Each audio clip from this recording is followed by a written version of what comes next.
5, 4, 3. Hi, everybody. Dugroz here with Dugroz Reports. Welcome to my Saturday morning live stream.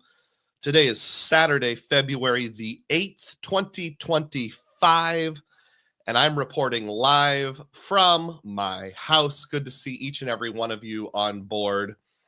This morning, I see Mojo on board. Good morning. Hope all's well. You going for the Chiefs? I don't really have a dog in this fight. I'm kind of I guess, Brock Purdy / 49ers fan, so it really doesn't matter to me. Texas Dog says the over-under for Taylor Swift cameos is 1,200. I see Dimitri on board. Good to see you, Dimitri. Thanks for being a diehard. Likewise with Texas Dog. If you haven't yet done so, I see 20 viewers. Please click the like button. That'll drive more people to come in here and watch this, and I would sure appreciate it. Just let me know if you can hear me okay. Thank you. Let's go ahead and start in our traditional manner with Dugroz data points. These are any sort of data points around the world of points and miles, sometimes things that I just personally am interested in, or my own journey through credit cards, points, miles, cash back, and more. First data point relates to the Blue Business Cash Card from American Express. And this pertains to the cash, not the Blue Business Plus. So this is the version that earns cash back, not the version that earns membership rewards. So I mentioned on a live stream, it was either last week or 2 weeks ago, I don't remember which one, that my wife, her name is Deborah or Debbie, was targeted or pseudo-targeted for this card, the Blue Business Cash. And when I say targeted, what I mean is we've been, both of us, in pop-up jail for quite some time. So unable to get any sort of business cards unless it was like a mailer with a code that came in the mail. So wanting to get a 0% interest card, got a couple large purchases coming up just to spread those out over time, makes it a little easier. Couldn't get any, but then I saw this pop-up, which had been the Business Gold for a while, but then the pop-up changed to this one, and I didn't have time before last Saturday to apply, but I thought, like, well, I don't know if this is legit or not, because I've had this before where it looks targeted, but then you apply and nothing works. Well, sure enough, wouldn't you know it, voila, applied, and Deborah, your Blue Business Cash Card has been approved. So good news. Out of pop-up jail, or at least out of pop-up jail with that one specific link. The mystery of exactly how Amex determines who's in pop-up jail and who's not is something of a mystery. I should go back to the previous screen. Also, I noticed this was a little weird. At least I thought it was weird. The sign-up bonus is $250 after $6,000 of spend in the first 4 months. It's not a great sign-up bonus, but it's okay, and it suits our needs. It's the 4-month part that's weird. I've seen 3 months. I've seen 6 months. Have you ever seen a 4-month period to hit your sign-up bonus? Well, that's what it is. So to be a little more specific, she got a $25,000 credit limit, which is weird because when she got the Blue Business Plus, it was only like $12,000. So I'm not sure really what changed that made them like her business even more, but that's where things stand, and I am happy for it. So catching up on comments right now, Chad Pennycuff has arrived, a big-time diehard. Good to see you on board. The audio is good, according to Mojo and Thomas. Thank you both for pointing that out. Thomas is a diehard. Thank you for your patronage.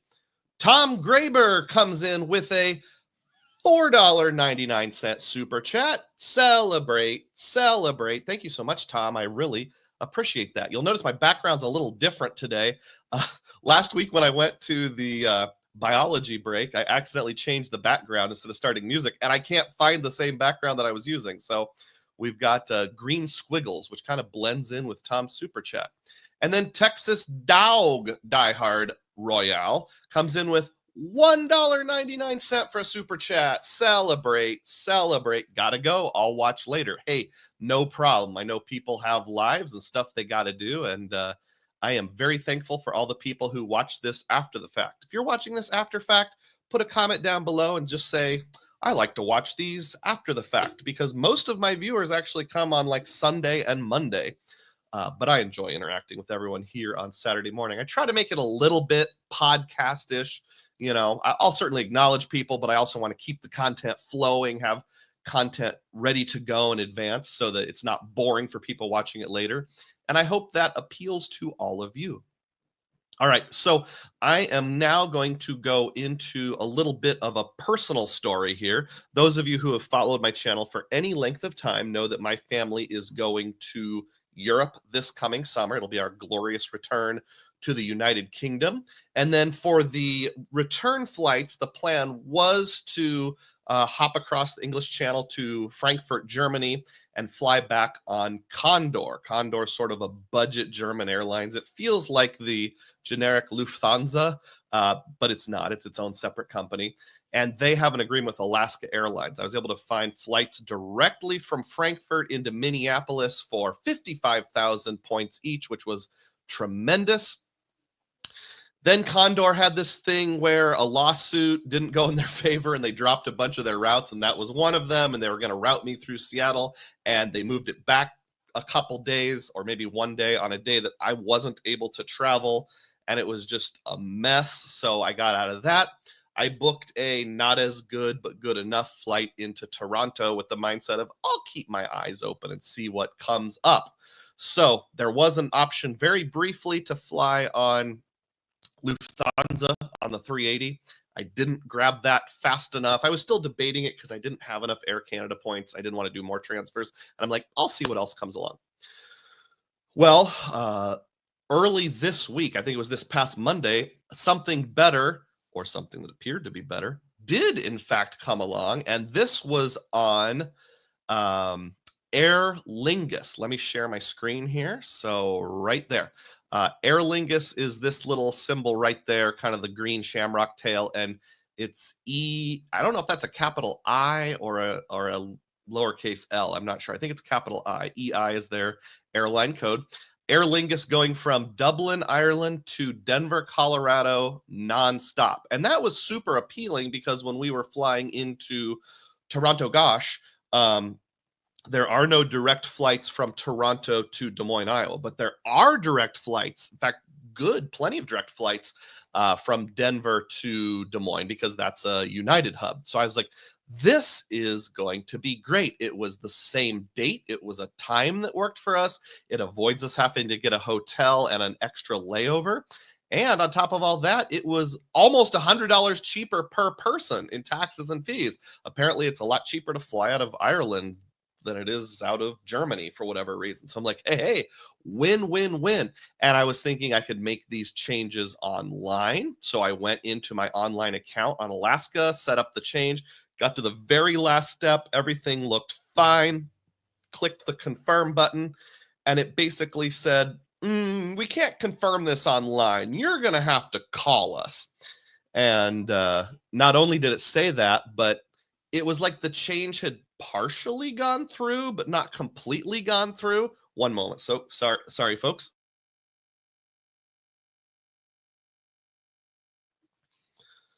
Because the old flight had disappeared, the points were still missing from my account, and the new flight wasn't there. So I'm like, is this all in limbo? I called 2-hour hold time. Like, I'm not holding for 2 hours. But they have a text option. So I was able to text them on my phone and got a hold of a representative. And before I tell you what the representative said, let me just show you a screenshot here. I didn't get the exact screenshot I wanted to get, but this one is kind of close. So you'll notice here, Dublin to Denver, but the category is listed as Main, and Main basically means economy for 62.5. Now, unfortunately, I didn't take a screenshot, but on the night I went to book it, there was actually two categories. There was Main for 62.5, and then there was Business for 55,000. One of those very rare situations where the business class is actually fewer points than the main cabin was.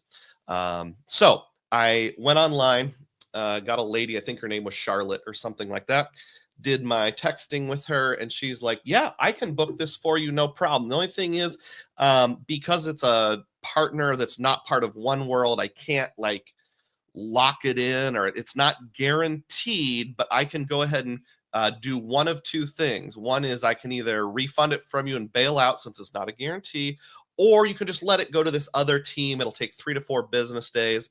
And one of two things will happen. They'll either book it for you, or else they'll just put you back to the flight you had. I was like, are you sure? Am I understanding correctly? Like, if I wait these 3 or 4 days, that like you'll take care of this, and like I'll just go back to where I started with the Toronto flights on Condor. And she's like, yeah, if it doesn't work out, we'll just do that. No problem whatsoever. Okay, no problem. So I wait, I think 2 business days. I don't have enough patience to wait the full 4 business days. And I notice online on my account, now it shows the new flight, but it shows it in business, or not in business class. It shows it in economy. And I'm like, that's not right. So I wondered in my head, like, well, maybe they just put like a temporary holding place in or something. It'll change to business. I don't know.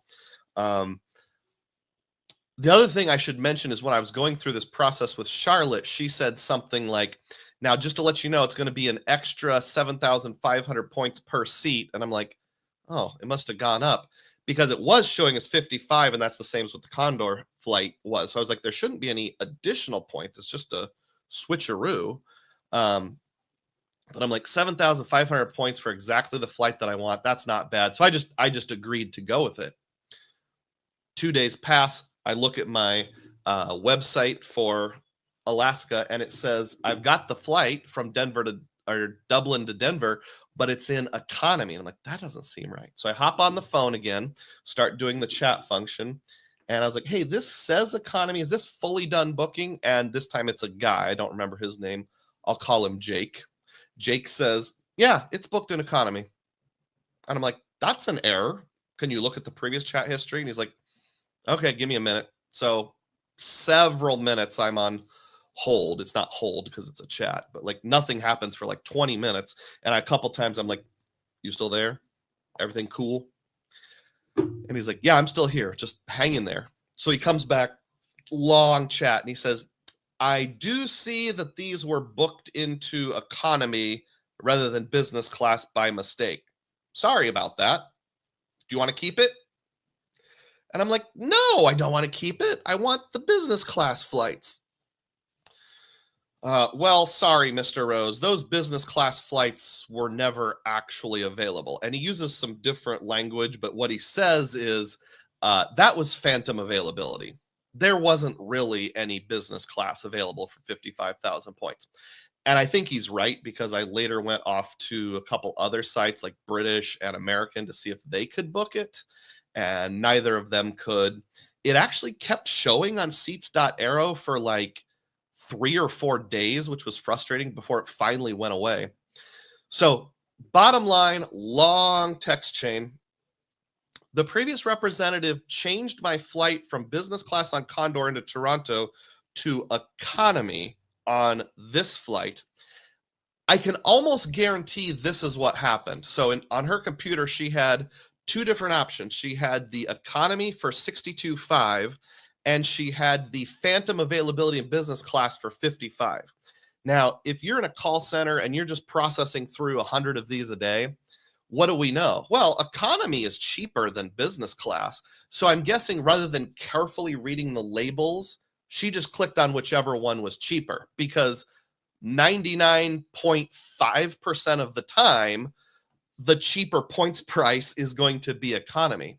But she done screwed up and kind of screwed me over, because they also took me out of my original, not great, but good enough Condor flights into Toronto. So I asked Jake, can I just go back to the flights I had? He's like, I'm very sorry, Mr. Rose. Those are no longer available. And I'm like, what?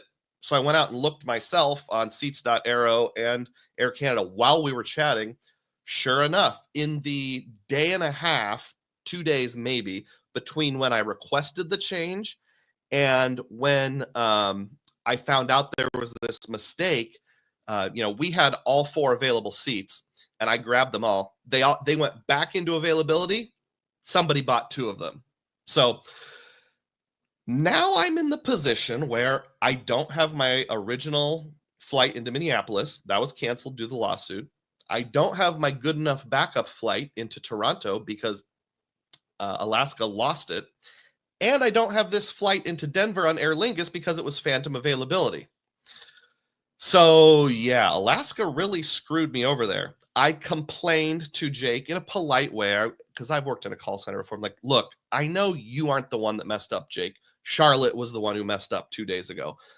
But this is a big deal. You kind of screwed me over. I mean, these flights are rare. They don't come up very much. And this could, in theory, ruin my entire vacation. He's like, I'm so sorry. As a courtesy, I can offer you $100 future flight voucher per passenger. I'm like, okay, at least that's something. Tell me more about it. Well, he goes on to tell me these vouchers can only be used on Alaska metal. And I'm like, I live in Des Moines, Iowa. I'm not going to be flying on Alaska metal more than like maybe twice in the next decade. I was like, other options, please. Like, well, we'll give you 3,000 points per passenger. I'm like, can you do better than that? You really screwed me over. He's like, let me check with a supervisor. I can offer you 4,000 courtesy points per passenger. I'm like, fine, I'll take it. He's like, do you want to keep the economy seat? Like, no, I don't want to keep the economy seat. Give me everything back and waive the partner booking fee. Of course, we can waive the partner booking fee. So I have all my points back. I have 16,000 points on top of what I started with, and I have all of my taxes and fees back, but I have no flight. So I don't even know if we're taking this vacation, and if we are, I don't know how we're getting home.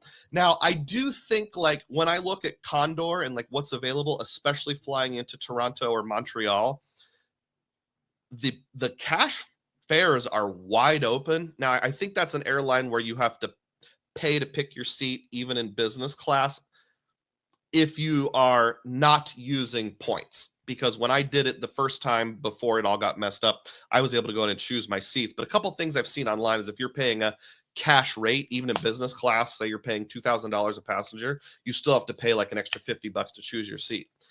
But on that particular flight, on that particular day, I went into Condor's website just to do kind of like a dummy booking and see what was going on. In economy, there was like 7 people who had chosen a seat. And in business class, there was 1 person. And there was like 22 seats. So I'm keeping my fingers crossed and hoping that, you know, I get a little ways down the road. At a bare minimum, Condor is going to open up some more award availability to their partners. So hopefully I can get back in at that 55,000 point level, and at least I'll get my Toronto fallback option back open again. So that's where things stand.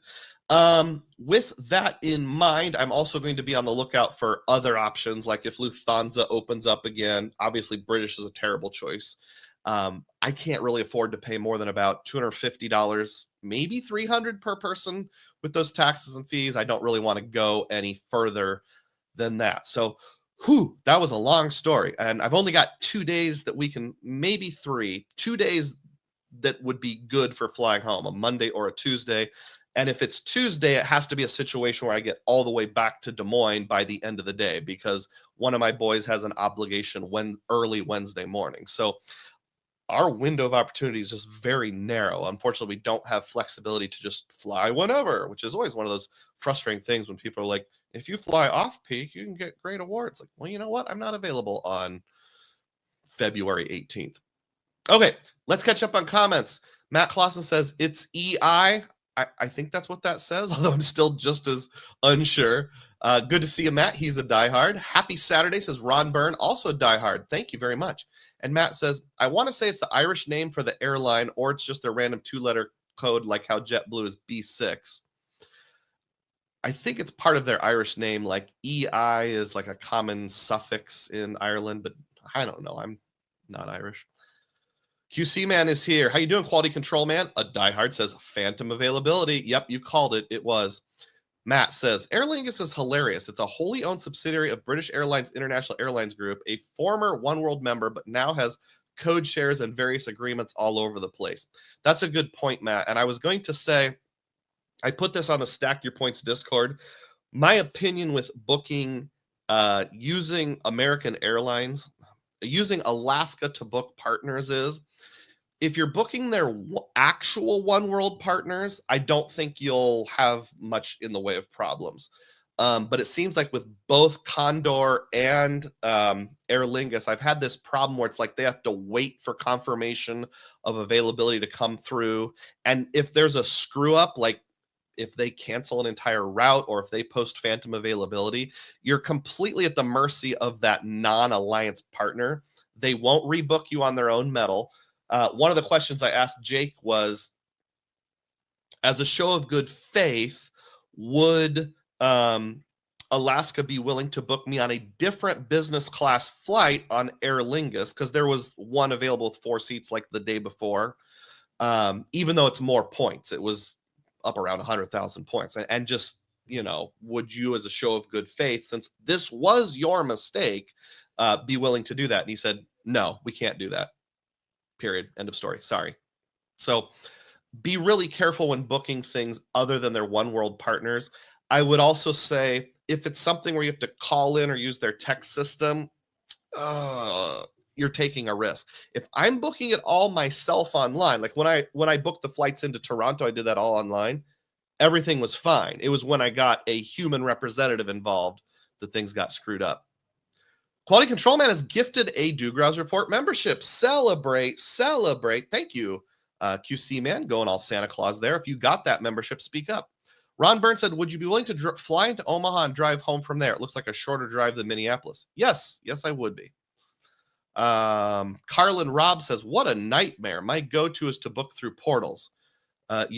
People complain about the difficulty of portals, but I just gave you an example of how playing the arbitrage game of using one airline to book another airline is also certainly not risk-free.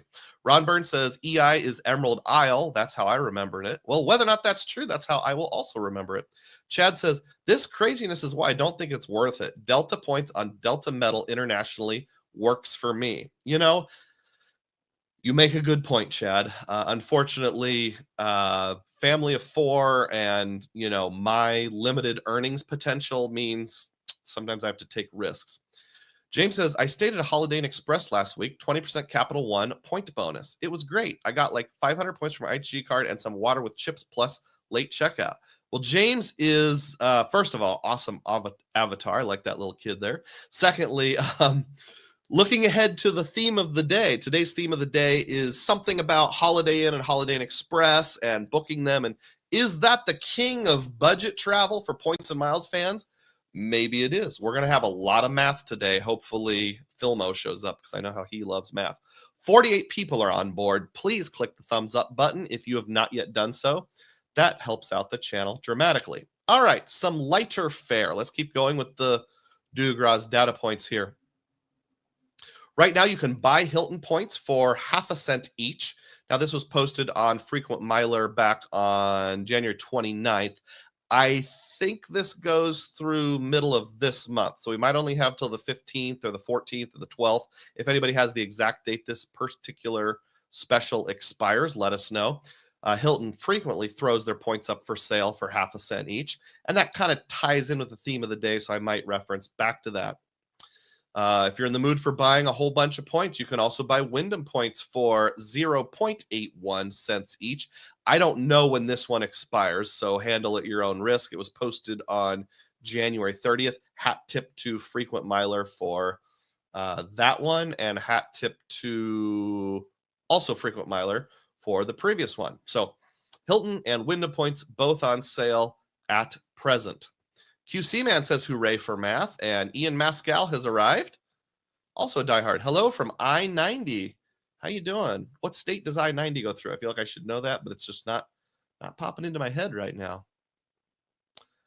This is kind of interesting. Chase's Marriott points have a pay yourself back option at 0.8 cents per point for airlines and Marriott purchases.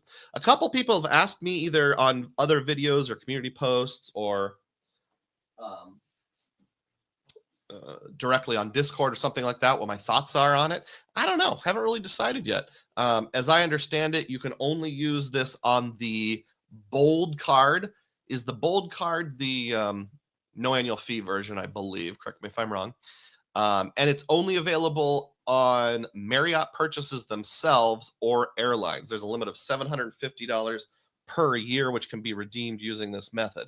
I don't think I'm going to go out and jump on Marriott just for this, but it's always nice to have availability. There's also a lot of talk I've heard here and there of people who say even if Marriott points average out to about zero point 0.8 cents per point, oops, sorry about that, banged my microphone holder, it's difficult to consistently get that 0.8 cents per point. So this gives you another option when cash rates are low to keep your value up there.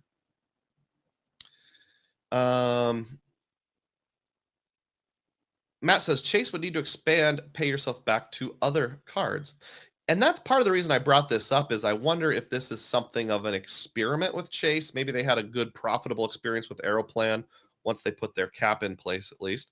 I wonder if they're thinking they need to expand to other cards for the sake of competitiveness or something like that. But, you know, the nice thing about it is it's an option. You don't have to use it. There was no benefit taken away. So worst case scenario, it's break even and it might benefit people. So I'll put some more thought into that. Let me know if you have a strong opinion or even a mild opinion on that one way or the other. Next Dugroz data point, Simon Malls in store will stop selling gift cards. Now you're like, why is this significant?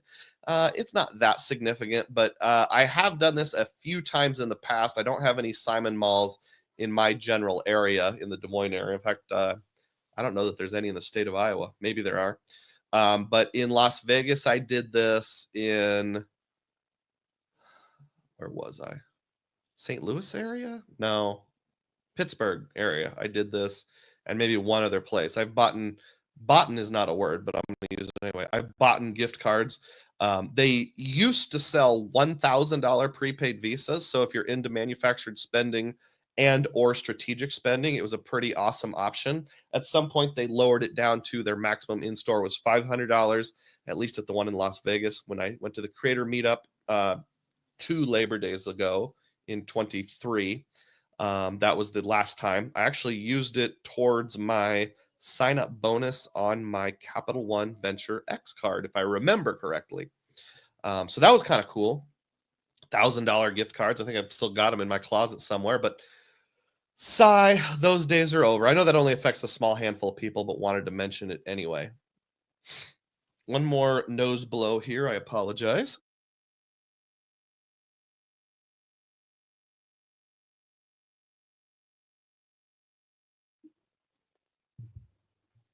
So Matt was clarifying when he says needs to expand, pay yourself back to other cards. He added other Marriott cards like Boundless or, dare I say, the Ritz. Well, like I said, if it was added as an option without taking anything else away, especially to the Ritz, that would be pretty cool.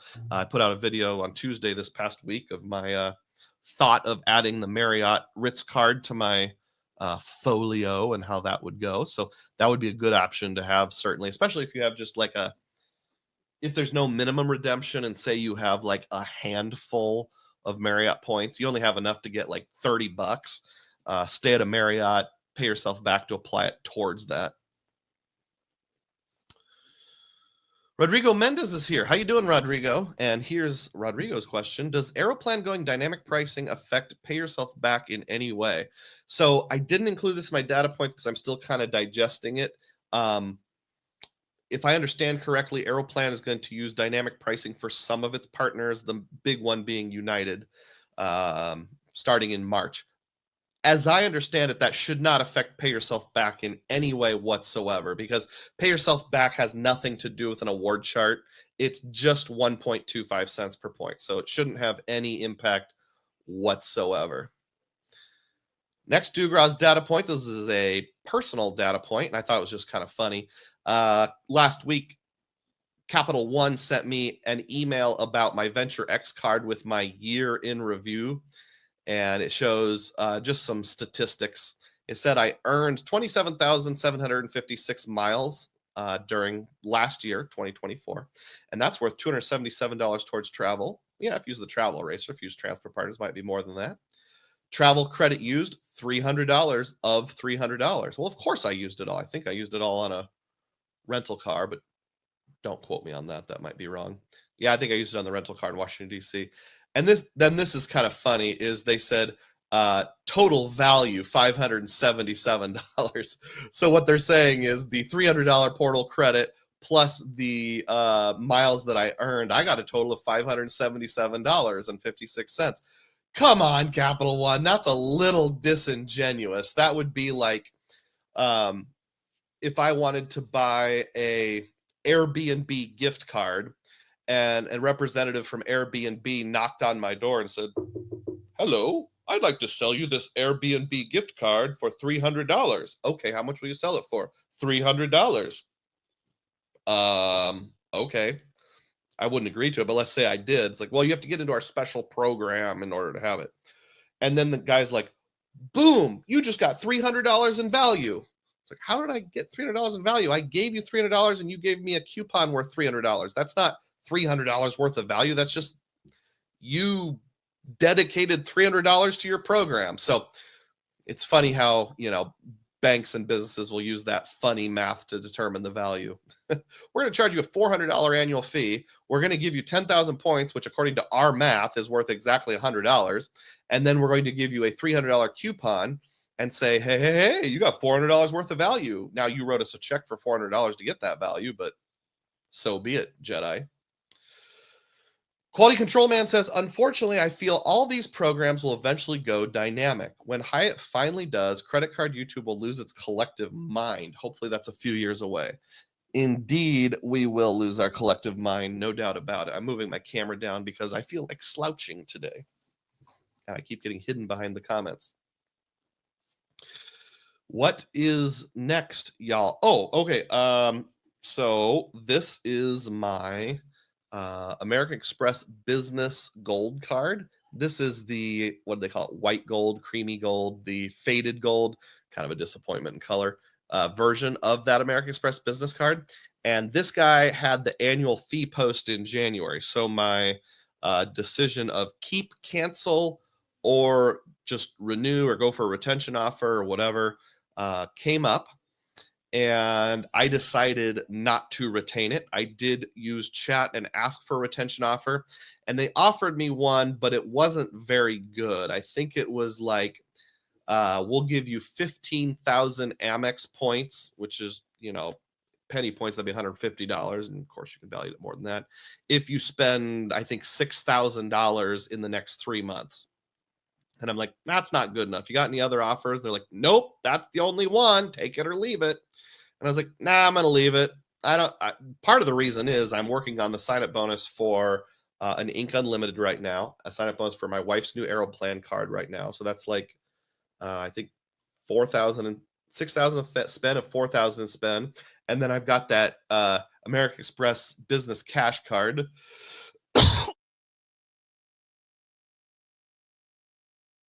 Excuse me.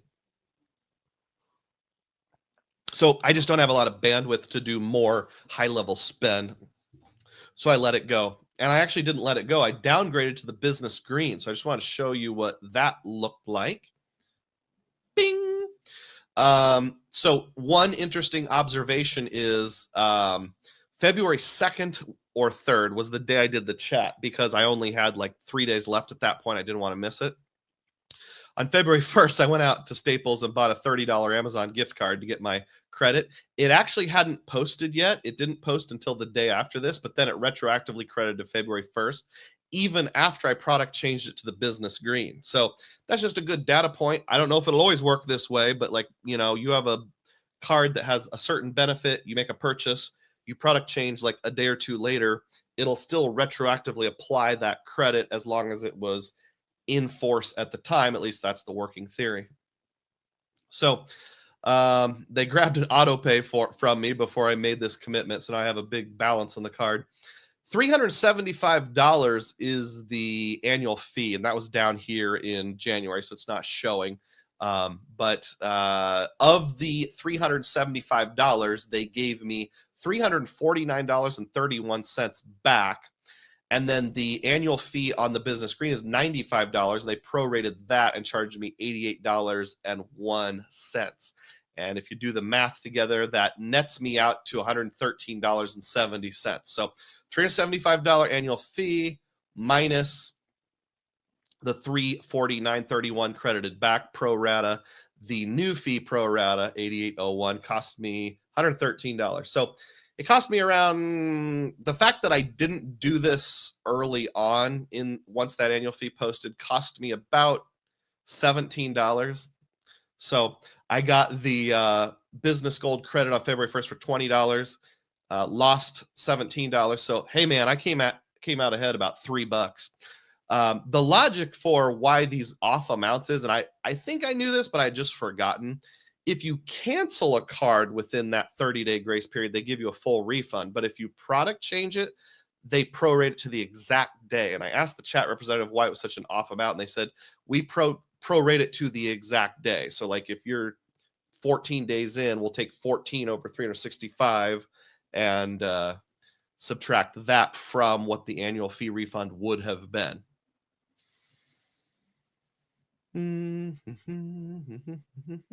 Clausen says, can't lose your mind about it if you're half rooting for it because it's holding a ton of weight for Chase redemptions. We're talking about QC Man's comment about when Chase goes away, everyone will lose their mind. Ian Mascal says, nice downgrade, clap, clap.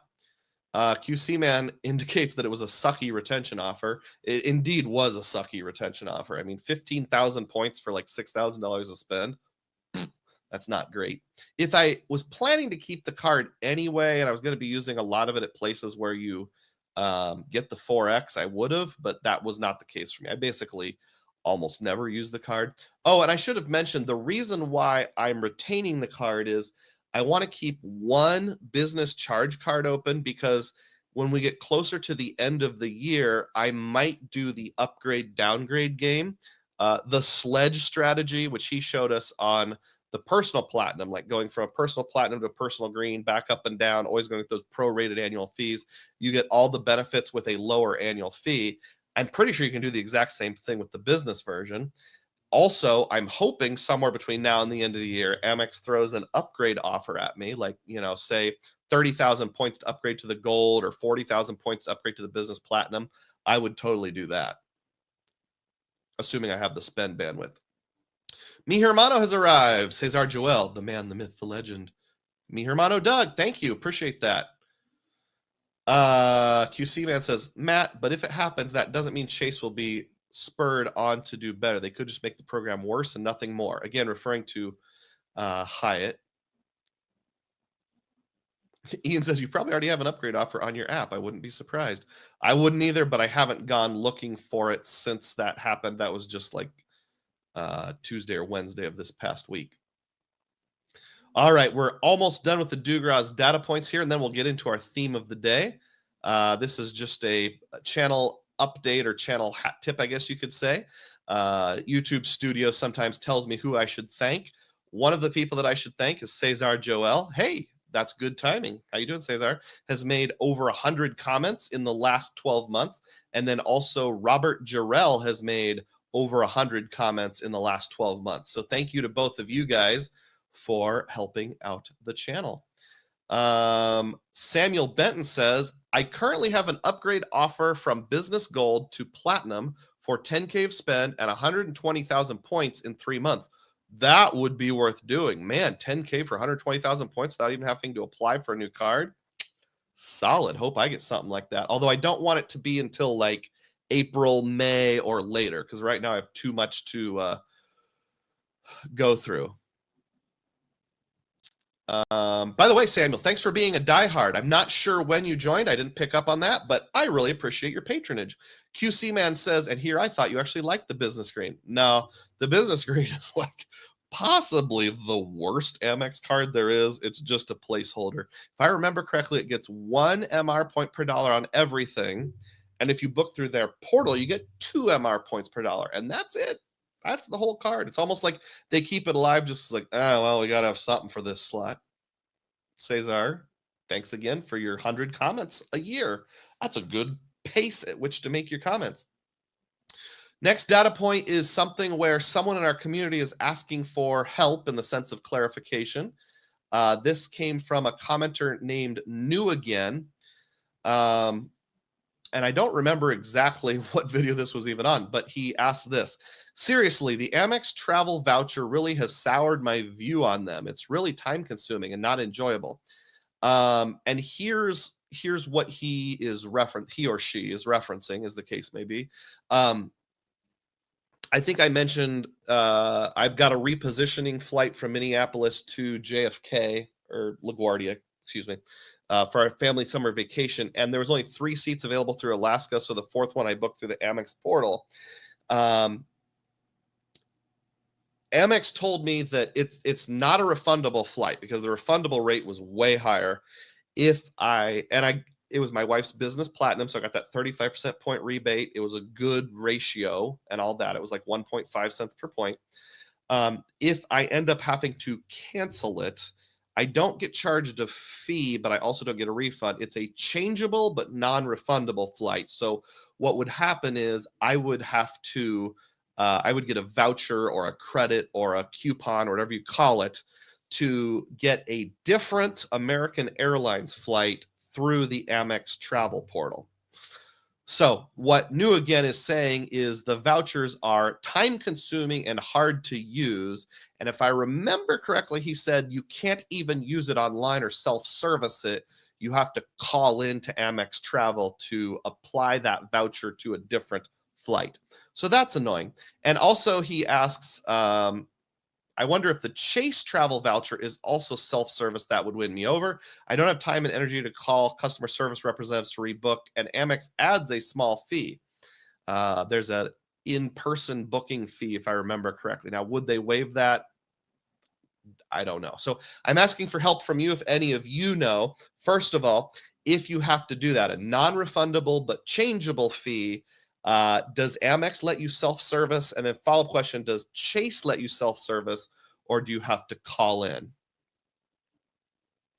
Cesar says, most times you can just pick when to accept the upgrade. Just look for the card you want to upgrade. You'll see the offer at the bottom.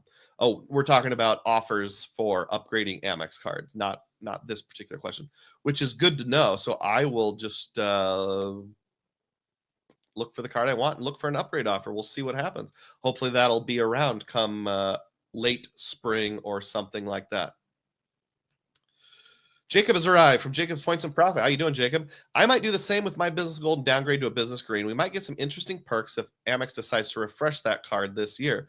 Yeah, the business green has needed a refresh for a very long time. Hey, I see 51 people on board. Not bad for the segment that we're in. Please click the subscribe button. What I meant was, yes, please click the subscribe button. If you're not a member, subscribe to the channel. If you're not a subscriber, subscribe to the channel, but also click the thumbs up button. That'll drive more people in to watch it. By the time we get to the main event, let's see if we can get over 62 people. That'll be my random goal, 62 people simultaneously. Also, I do have channel memberships. You'll notice that some people, such as QC Man, have a squiggly little symbol to the right of their name. That's a Dugroz Diehard. It's a channel membership. It's only $3 a month. And as a Dugroz Diehard, you get not only shout outs like that, you get videos a day early most of the time. There's also about 37 members only videos that will only be members only. And that's where the real juicy stuff is. If you're a diehard, speak up and let me know if you like the juiciness or not. Rodrigo Mendez says, upgrading, downgrading path isn't that good if you do it mid-year. I don't get the credits reset.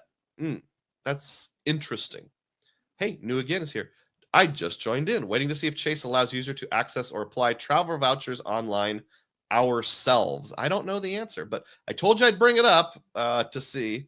I like your avatar, old, new. Next Dugroz data point is not a data point at all. I got to have at least one thing that's completely frivolous now and then. This one's completely frivolous. Therapist, you said you were disappointed with life and how the world operates. What were your expectations? Me. Anybody know what this is from? If you do, you had a pretty good childhood. I like how there's a guy who works in town hall and just is there on the top floor, just waiting to help out and answer questions. Because, people are always just walking into town hall ready to answer questions. So yeah, these were the books I read as a kid. And yes, this is how I expected life to work. You got a town with 30 people, you have a mailman, you have a town hall clerk, you have a candy store, you have a person who's in the detective agency, the phone company. It's like, every single person, every single town needs a job to service them. Xavier has arrived. Party time. $4.99 super chat. Boom. Celebrate. Celebrate. Thank you for your patronage, Xavier. Not only a diehard, but bring in the super chat. And that's a great way to support my channel too. Anybody who drops a super chat, that goes 80% of whatever I get goes towards this channel. 20% helps out my family budget and convinces my wife and kids that it's worth doing these live streams every Saturday morning. All right, we have ended the Dugroz diehard segment. We're ready to transition into the theme of the day. 45 minutes in. It's a good one. I hope you enjoy it. Here we go. The topic: Holiday Inn or Holiday Inn Express, the best budget points hotel, right? So I'm going to do a little investigation here on IHG Hotels. And I say Holiday Inn and Holiday Inn Express because I'm looking more towards the budgety end. Like when you travel and you're not too picky about where you stay. You just want clean.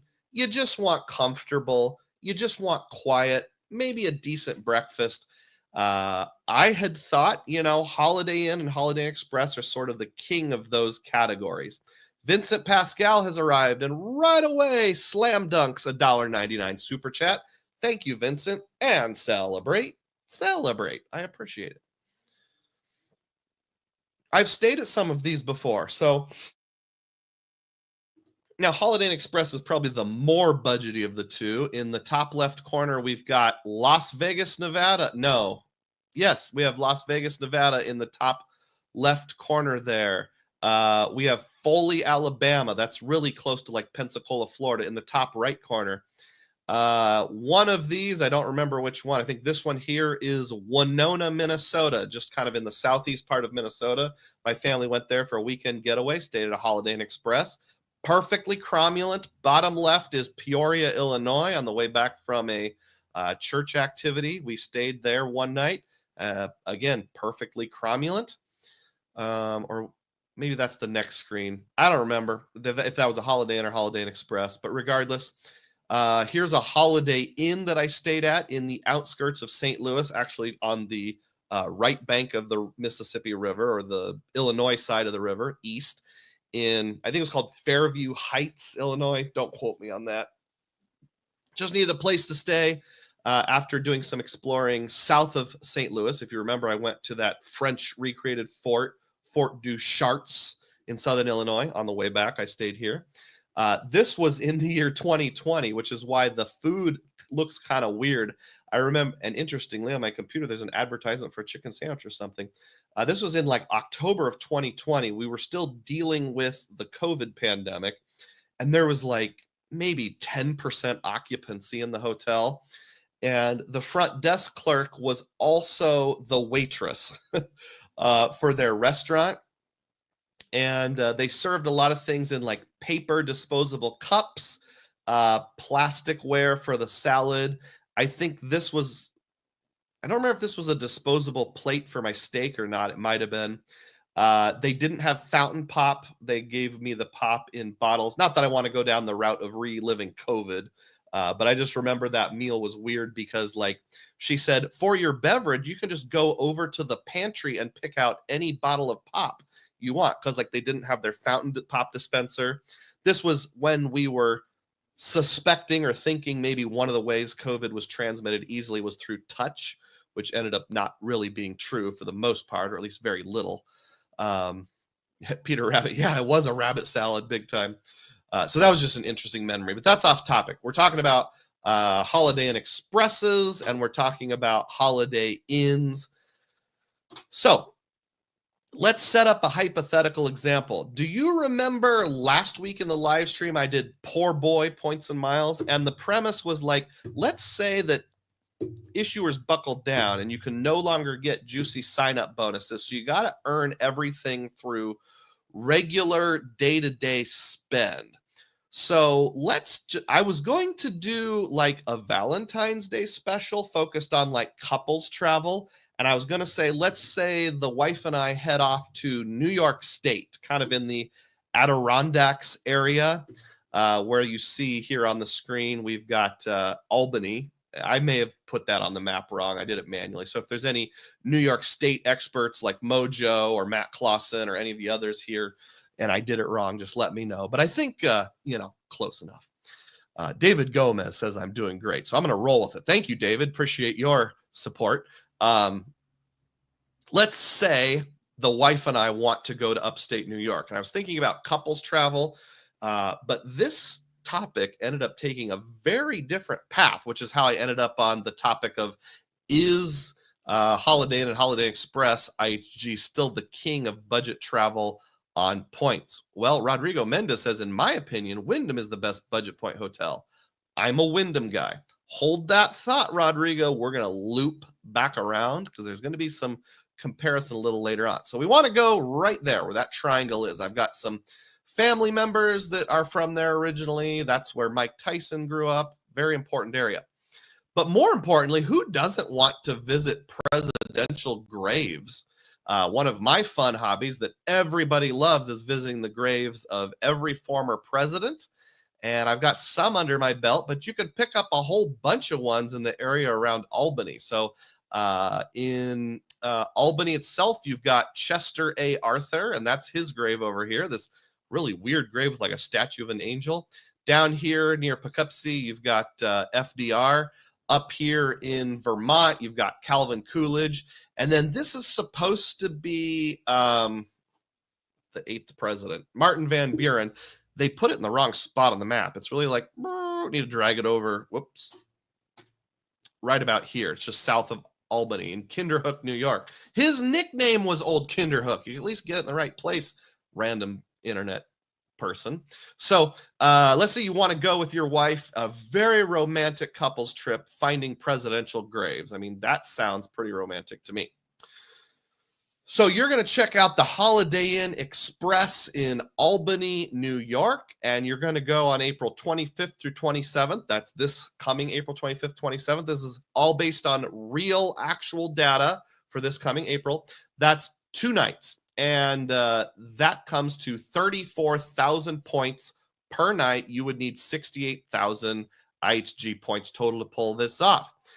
Now, it'll say over here 157 points per night. That's if you book through like the cheapest possible portal, and it doesn't include taxes and fees. So let's ignore this number. I'll get the actual cash rates in just a moment. This is going to be really thorough, so trust me here.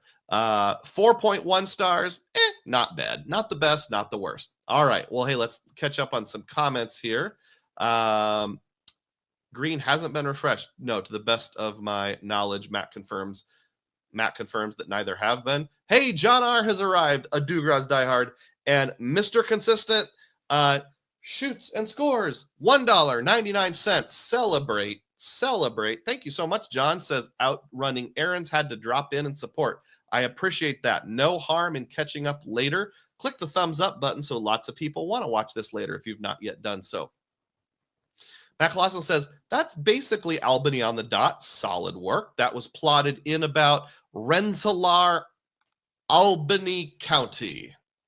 Thank you. I'm assuming that's 2 different counties. So he thinks my dot was pretty good. It's not too bad. I knew it was on the Hudson River, or at least within rock throwing distance of the Hudson River. All right. So, hey, John.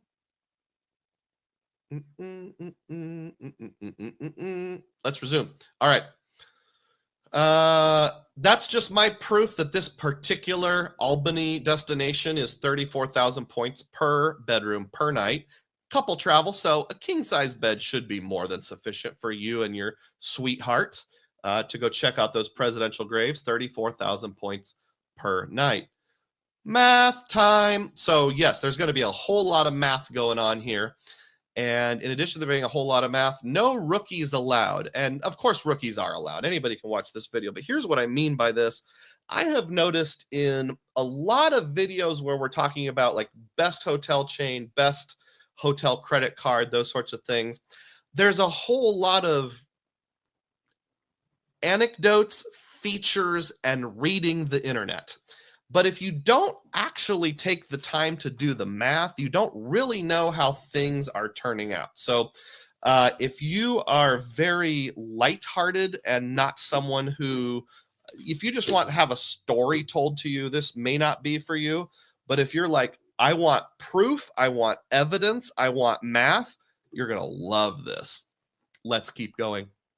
Here's the rules. Remember, what are we thinking about? We're thinking about poor boy points and miles.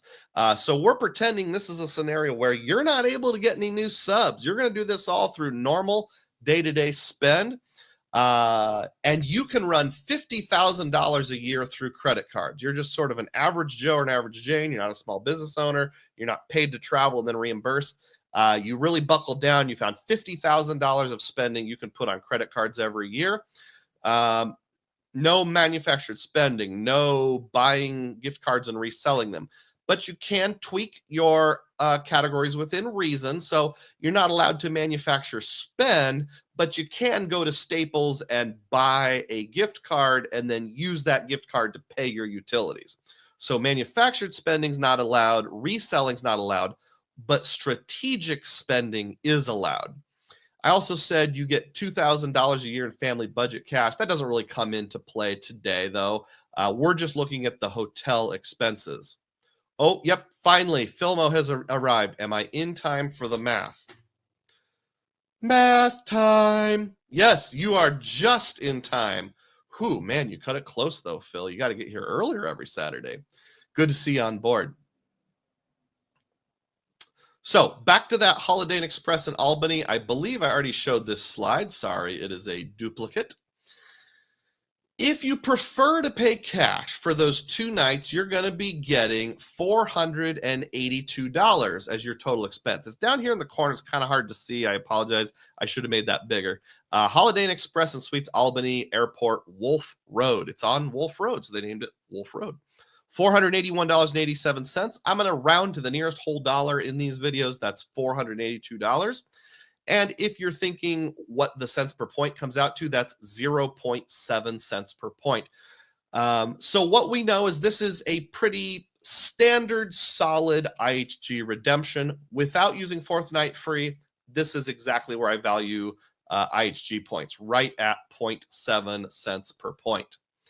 But we're not going to be worrying about cents per point from now on. We're going to be using a different method to determine value. And that method is, how much spending do we have to do on our credit cards?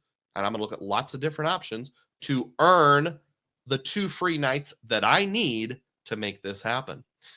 QC Man says, underrated Holiday Inn stay benefit. After staying there, even if you've never been to medical school, you'll be able to perform brain surgery. Well, I did stay at a Holiday Inn Express. John's got to dip out. He'll catch the replay later. That's very understandable. So how are we going to earn 68,000 IHG points? That's a great question. That's the whole reason we're here, Doug. We want to find out, are we going to bother with the IHG card? Yes, for $99. Even if you can only dedicate $2,000 a year of your spend, you're going to take, well, let's see, $200 will be 10%, so $100 will be 5%. You're going to use 5% of your family budget of travel to get the IHG card. That's worth it for $99 a year for a couple reasons. One is it gives you platinum status, which is kind of good. It gives you a free night certificate every year. But in this particular case, I would save that free night certificate for more value, because what did we say the cash rate was? $482 divided by 2. You're talking about $240. Now, I've used free night certificates for less than that before. I used one. It was not mine. It was my dad's, for like a $150, $170 stay at a Hampton Inn once, because it was about to expire, and at least I used it. However, I'm going to try to find something a little better for my 40K cert. For example, I got a Kimpton in Charlottesville, Virginia for under 40K, used the free night certificate, and that was probably like $310 in value, something like that. So I'm gonna save it. I'm not going to use my FNC right now. So what we have to do is actually spend on the card to earn our points. And how much are we going to have to spend on the card? Well, there's a couple different categories the IHG cards have, both the business and the personal version. Some of those categories are 5X. If you use one of those 5X categories, you've got to spend $13,600. Well, that's okay. Everything else is at 3X. And if you only spend 3X, you got to spend $22,667. Not as good. I'll come back to what the categories are a little later in the video. But let's just say you average it out. Half of your spend was on the 5X categories, which is like, maybe groceries, a couple other things. Half is on everything else, just whatever, your uncategorized spend. So we're going to say 4X. At that average, $17,000 is how much you'd have to spend. So let's roll with that average for now. How does that compare to cash back? So remember, we need $482 in order to buy the cash rate. Let's say you average 3.5% cash back. Now, how am I coming up with that? Well, there's truckloads of cash back cards that give you 3% back on stuff, like the Wells Fargo autograph, 3% back on dining, 3% gas on transit, 3% back on gas. You've got the City Premier at 3X back on gas, grocery, dining. So there's lots and lots of ways to get 3X back on a lot of things. Uncategorized spend, 2% cash back, truckloads of cards. You got your double cash. You got your TD Bank card. You've got your Blue Business Cash from American Express. Lots and lots of 2% flat cash back cards. You can use your Wells Fargo Signify in that way. Remind me if I forget. I've got some updates on the Signify card. I'll get those towards the end of the video. And then you have a few that give 5% cash back. So you've got some like rotating categories, like your Freedom Flex, Discover card. You're going to be able to get 5% cash back some of the time. Your case, Chasing Business Cash, 5%. You've got your maybe Alliant or Allegiant or Elibana Bluta credit union card, whatever you call it. I've got a local credit union that has a card that gives you 5% cash back on all hotels and airlines. So hopefully you can figure out a way to get quite a bit of 5, quite a bit of 3, and then come in with your 2 every now and then. I hereby declare the generic cashback average in our community is 3.5%. Is that accurate? I don't know, but we're going to use it for all of our math. So at that 3.5% average to buy the Holiday Inn Express outright, you would need $13,771 worth of spend. That comes out to $13,771 if you use a cashback strategy to just buy the hotel room. Remember, on our previous screen, you had to spend $17,000 to get there with the IHG card. Conclusion number 1, cashback spend is better than IHG card spend. So I have concluded the IHG card is good for a couple of reasons. Status, free night certificate, 4th night free. That's about it. It's a sock drawer card. Don't actually put your spending on it. There are some exceptions, like you have targeted offers, which I've gotten a few times, those kind of things. Maybe you want to spend up to the big spend bonus, which is like, I think it's 20,000 points and $100 or something like that, which is, it makes it better, but it's still not great. Catching up on comments here. Oh, it's just people saying hi to each other. No new comments. 54 people on board. We're losing people. We've got rookies who can't handle the math. That makes it even more important to smash the thumbs up button if you're a math lover like me. Chad says, I'll keep it simple, stupid, and use the U.S. Bank Altitude Reserve. Not a bad idea. I did not get into it in this particular video, but you know why I didn't get into it? Because it was like 12:45 a.m. by the time I finished making this video. So I could do this video about 30 times with more data points. I digress. Let's keep going. All right, so there's another option. How does this all compare to buying IHG points? So you would have to buy 68,000 IHG points. You can often buy IHG points for half a cent each. Just like earlier in the video, I said Wyndham points are on sale and Hilton points are on sale. Frequently, IHG points are on sale, and you can get them at a half cent each. They're not on sale right now, but they were back in January, and I bet they will be at least 2 or 3 more times this year.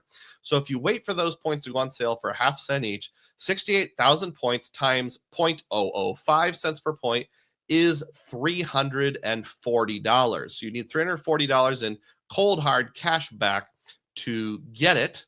We're going to use my Dugroz Declares cashback card user average of 3.5%, and we would need to spend $9,714 to buy the points needed at a half cent each.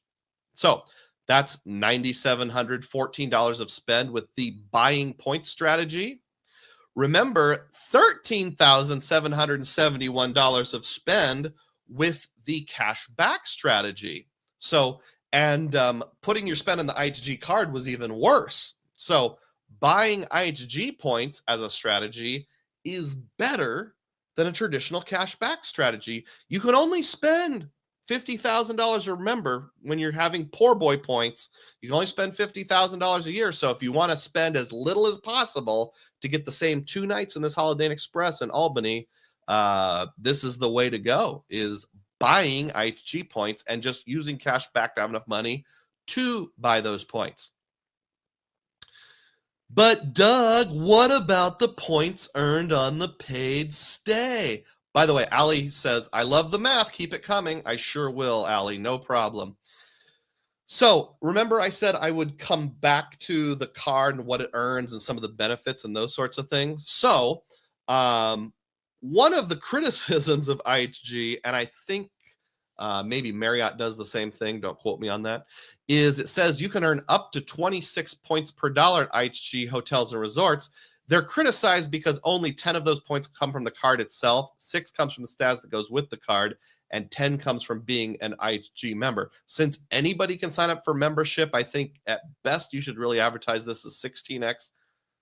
But in this case, it's actually kind of helpful because this chart here that is on the website for signing up for the IHG card, business or personal, either one, will tell you exactly how many points you're going to get on paid stays. It's 26 points per dollar.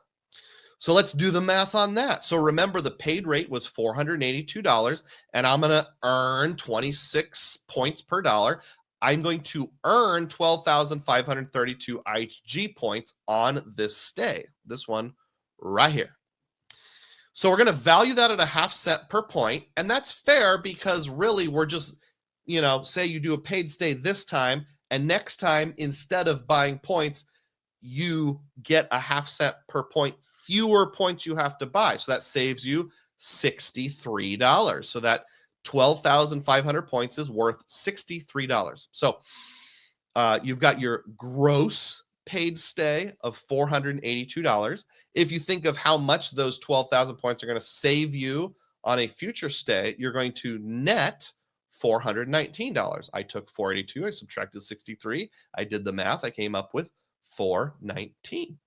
So let's take a look at this version, this modified cash back stay with earnings included. So you're going to need 419 on the net. We're using the 3.5% average cash back earning. You're going to have to spend $11,971. So with this strategy, a cash back using the card with earnings included. So you're going to pay cash, but you're going to use your IHG card and factor in those lucrative $63 worth of points you get, $11,971. But remember, if you just straight up bought the points, and because you don't earn points on a point stay, so that's why you can't include that $63, you only had to spend $9,714. So the IHG point strategy is still the best strategy, even if you take into account the points you earn on the paid stay. Philmo asks, I missed it. Why on earth are we staying in Albany? Because you and your sweetheart want to visit presidential graves, Philmo. Duh. Cesar says, I used my City Custom Cashes to buy IHG points on sale. The IHG can be a backup no foreign transaction fee MasterCard, status, and certificate. Yeah, I'd be cool with using it as a backup card. No problem for foreign stuff. It is a MasterCard, so if you need MasterCard benefits, that would be good too. Thanks for pointing that out, Cesar. There's one kind of bizarre MasterCard benefit only on the business card. If you have a card that is both a MasterCard and a business card and you buy gas with it, there are truckloads of gas stations that will give you 1% cash back. I don't even know how to describe it. It's some random agreement they made with MasterCard probably years ago. You'll see like a 1% cash back just show up on your credit card like a week later. Have any of you ever seen that? It's pretty awesome. So, for example, let's say you use your Wells Fargo Signify and you're thinking you're going to earn 2% cash back because it's a MasterCard. You went to one of those participating gas stations, including Casey's. I know that's a big one around here. You actually got 3% cash back.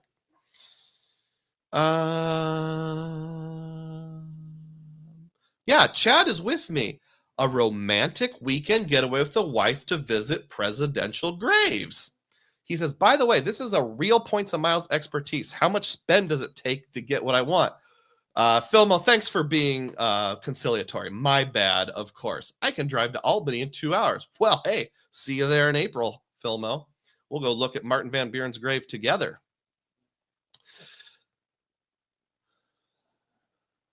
Back to the math. All right, so we are ready to declare a winner. By the way, we're far from done. This is just round one. So if you buy the IHG points needed, in first place is that strategy, buying IHG points. In second place is the traditional cashback strategy, 11,971. And if you put it all on your IHG card, $17,000. So yeah. Obviously, buying the IHG points is the best option by a long shot. So what do we want to do to take this even further yet? Uh-oh. Now I've done it. Made my whole screen disappear briefly. What if we maximize the 5% or 5x categories? Remember I said I'd come back to it? Now, I have the IHG business card, which is slightly different from the personal card. Correct me if I'm wrong. I think all of the categories on the personal card appear on the business card, but not vice versa. So on the business card, I cut off stays at IHG because we're not worried about that. But you get 5x on gas stations. You get 5x on social media, search engine advertising, and office supply store. That office supply store is a big one. On dining, restaurants, and takeout, well, I should have just said dining. So 5x. If you can get 5x on the IHG card, you should be able to get 5% cash back. So what I'm saying is, it's not like any of these categories are unique. I guess social search engine advertising maybe is, but gas is not unique. I mean, the Freedom Flex, the Discover card will frequently rotate onto gas stations. Dining at 5x. I think there's some cash back card. It's capped that gets you 5% cash back on dining. Is it the PayPal debit card? Does that sound right? Or you could just use your Citi Custom Cash and make it dining. And then the big one is office supply stores. If you're able to get 5x on the IHG card, you should be able to get it on your Inc. Business Cash. So let's say you're a maximizer. Enough about that 3.5% average. Let's say you are dedicated to your craft. You're going to go to Staples and buy the gift cards. You're going to get 5x on everything, doggone it. Let's see how that does. Ron Byrne correctly identified Richard Scarry's Busy Town as this picture right here. I loved Richard Scarry when I was a kid. All right, back over to the presentation. And Chad says it's been really hard to beat the 4th and 5th night free perk stacked with buying the points. I agreed with you coming into this video. Will I still agree with you at the end? You're gonna have to stay on to the end to find out. This is gonna be a longer than average presentation, but if you're wanting the truth, man, if you want to know the truth, stay till the end. All right, so what if we maximize those categories? Now this one, I didn't do the math in your presence. You're gonna have to take my word for it a little bit, but I did all the math. So on the IHG card only, you're going to take the 68,000 points and you divide by 5. You would need to spend $13,600. If you take the cash rate, and this is the modified cash rate put on the IHG card, or saved up using cash back, and then you put it on the IHG card, so you get your $63 of credit. Take that factor, divided into 5%, you have to spend $8,380. If you just use your cash back to buy the IHG points, which we remember cost $340, and you're using all 5% cash back cards to do it, you only have to spend $6,800. Well, what do you know? Once again, buying the IHG points needed. So if you're a maximizer, you only have to spend $6,800, whereas with traditional cash back, $83.80, and if you do all your spending on the card, $13,000. So based on the maximized spending categories, buying the points is still the winner. So what did we learn here? We learned that Uncle Luke was right. That's Luke from Luke's Points and Miles. And I have heard Luke say this exact quote many times. The best way to take advantage of IHG is to buy the points when they're on sale. Luke, probably. Okay, I said probably because I've heard him say this kind of thing before. I don't know if it's this exact words, but I don't think he'll beat me up for using this quote. If you happen to be on board now or later, Luke, let me know. Is this a fair quote? Because I'm pretty sure I've heard you say that before. Ron says my kids have that book. I wonder if Ron's watching a little behind schedule. That's fine if you are, no problem.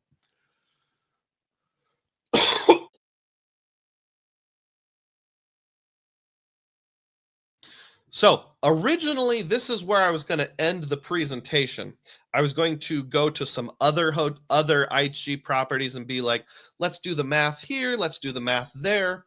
And that was going to be the entire video, is just concentrating on IHG. But you know what? About 11 o'clock, 11:15 p.m. last night, I grabbed the gear shift and shifted gear a little bit. And I was like, okay, Doug, you got to be fair. And just like Progressive compares our rate with other auto insurance companies, I had to compare it to other places. So I looked for all of the major hotel chains in and around Albany, New York. And I'm like, Holiday Inn Express is going to win. I mean, if you're looking for budget travel, unless you go to like a Roadway Inn or a Red Roof Inn or a piece of crap Roach Hotel or something like that, they're going to win. So what's the point? But well, let's just do the math just in case to see what happens. So let's keep going here. Let's take a look at the competition. Here we have the beautiful Albany skyline, including a giant mushroom, apparently, in Albany. If anybody knows what the giant mushroom is, let me know. Marriott, Hilton, Hyatt, Wyndham. So let's start with the Fairfield Inn and Suites in Albany. That's part of Marriott. Now, this picture is never reliable. We have to look at the actual rates and those kind of things. Oops, I didn't show you my pictures. It was really cool, too, so I got to go back and redo it. Bear with me here. Let's look at the competition. Here we have the beautiful Albany skyline, including a giant mushroom hat. We have Marriott, we have Hilton, we have Hyatt, and we have Wyndham. This is the competition. Obviously, there's a lot more hotels than this in Albany, but these are kind of your big chains we're all familiar with, and we all know about their credit cards. Let's see what the competition can offer us here. First, we have the Fairfield Inn and Suites, part of Marriott. And again, don't concentrate on this picture. That's just like a fan picture. Don't worry about the price here. We'll do it elsewhere. But we do always look at the ratings. 4.1. What was the original one? It was like 4.2. So we're in the same neighborhood. If you want to stay 2 nights in a king-size bed, you're going to be paying $433.96. That's about the same. If you're going to use points, the first night was $24,000. The second night was $25,500 Marriott points. That's $49,500. Now, I'm not super familiar with Marriott points, so I had to do a little bit of looking, but I figured it out. Quick comparison. The Fairfield. Hey, that's kind of a good name. We're going to call the Fairfield Inn the Farriots from now on. The card that had the best earnings on like realistic categories like grocery, dining, those kind of things was the Bonvoy business card issued by Amex. So to get our 49.5 thousand points, the best categories earned at 4x, because we're going to use our maximizer comparisons right now. We're going to assume if you're willing to do all this investigation, you're willing to use 5% cash back cards. But the best that Marriott had was 4x, and that was 12,375. If you pay the cash rate, that's $434. You get $64 in value. It's almost exactly the same as the other card. At a 5x rate, 5% cash back card, you'd have to come up with $7,400 of spend.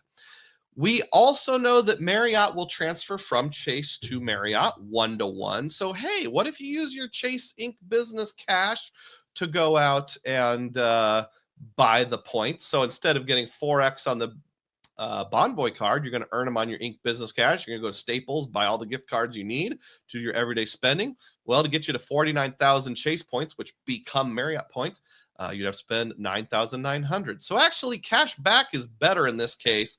The winner for Fairfield is the Marriott is $7,400. That's the cash rate. So that's how we're going to pull off Marriott. And I'm going to compare all of these competitors at the end, by the way. Ali asks, have you ever done the math on which co-branded hotel card lets you buy status for the least amount of money? I'm trying to figure out because I want status fast. I have not done the math, no. My gut feeling is probably Hilton with the Hilton Surpass, because you get Hilton Gold status with it automatically. And it's one of the programs, unlike IHG, that gets you free breakfast everywhere. And unlike Hyatt, I shouldn't say free. It gets you something towards food everywhere. In the United States, it's probably a food and beverage credit. Overseas, it will be free breakfast. So that's my gut feeling, but I haven't actually mathed it out because I do know lots of cards will let you spend your way to status. Next up is the Homewood Suites by Hilton, also in Albany. 4.4 stars. That's the best of the competition we're looking at. If you want to stay here on points, it's 45,000 points per night. Per night, so that'd be 90,000 for our 2 nights. But remember, Hilton points are more like a 1-to-2 transfer, so you can kind of think of them as like half of a Marriott point. They're more like IHG points, but we'll have to do the math to know how it works out. If you want to do the cash rate for your 2 nights, looking at Presidential Graves, it's $446. So if we did the Surpass card only, the Hilton Surpass card that I just mentioned to Ali, and we only did it on the 6X categories, which are grocery, gas, maybe a couple other things, I think dining, you would need to get 90,000 points divided by 6. You got to spend $15,000. That's not very good. What if you just wanted the cash rate? Interestingly, the cash rate is roughly about the same as the other 2 hotels.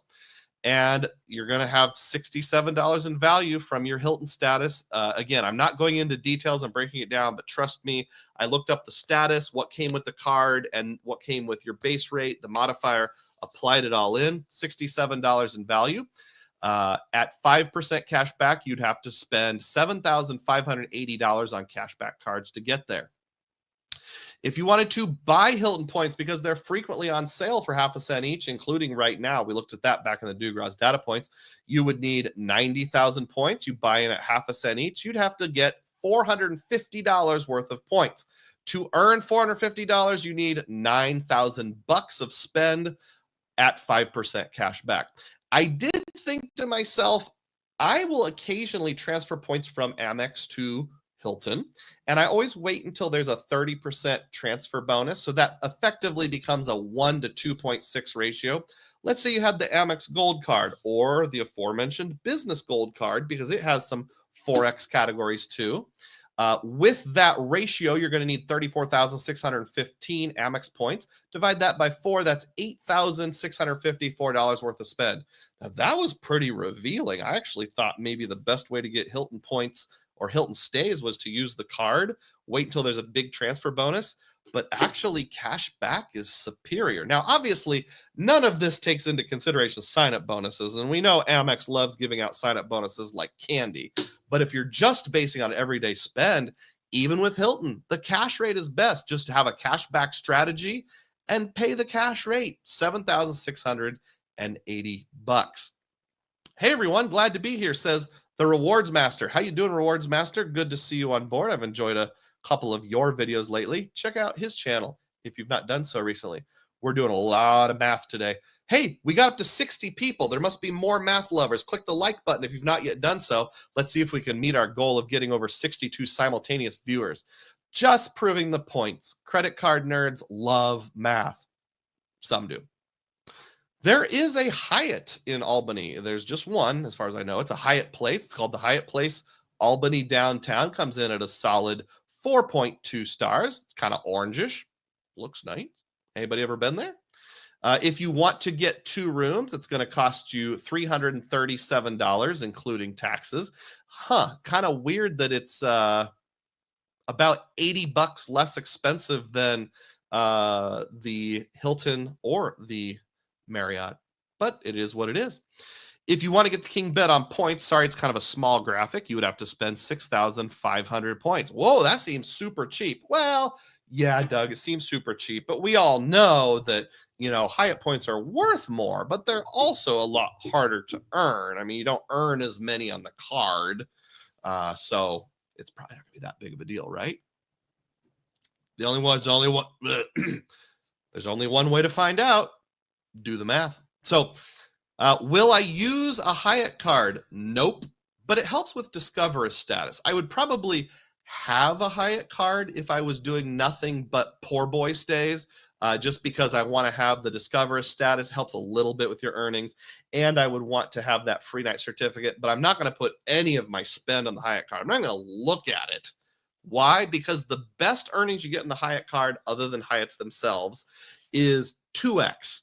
Well, if I'm saying I'm a maximizer and Chase transfers 1-to-1 to Hyatt, then I'm going to put it on a 5x Chase card, which I will do in just a few moments. But I'm not even going to bother doing the math on the Hyatt card because it's going to be terrible. Let's say you want to do the cash rate. That's $338. You're going to earn $64 worth of rewards in points. Interesting. Again, really similar to those other two. It's almost like all hotels use the same math. 5% cash back, that's $5,480. Not bad to get 2 free nights in a Hyatt Place, a little over $5,000, not bad. But hey, since we know Chase is a 1-to-1 transfer partner, why not just use your Chase Inc. business cash card to go out and buy the gift cards, buy the 5X, or maybe you've got a Freedom or a Freedom Flex and you're going to wait for those rotating categories to come around. You can do 5X on pharmacy, on grocery, on PayPal, whatever it is that comes around. Because it's only 6,500 points per night, it was a category 2, if you're wondering. That's 13,000 points.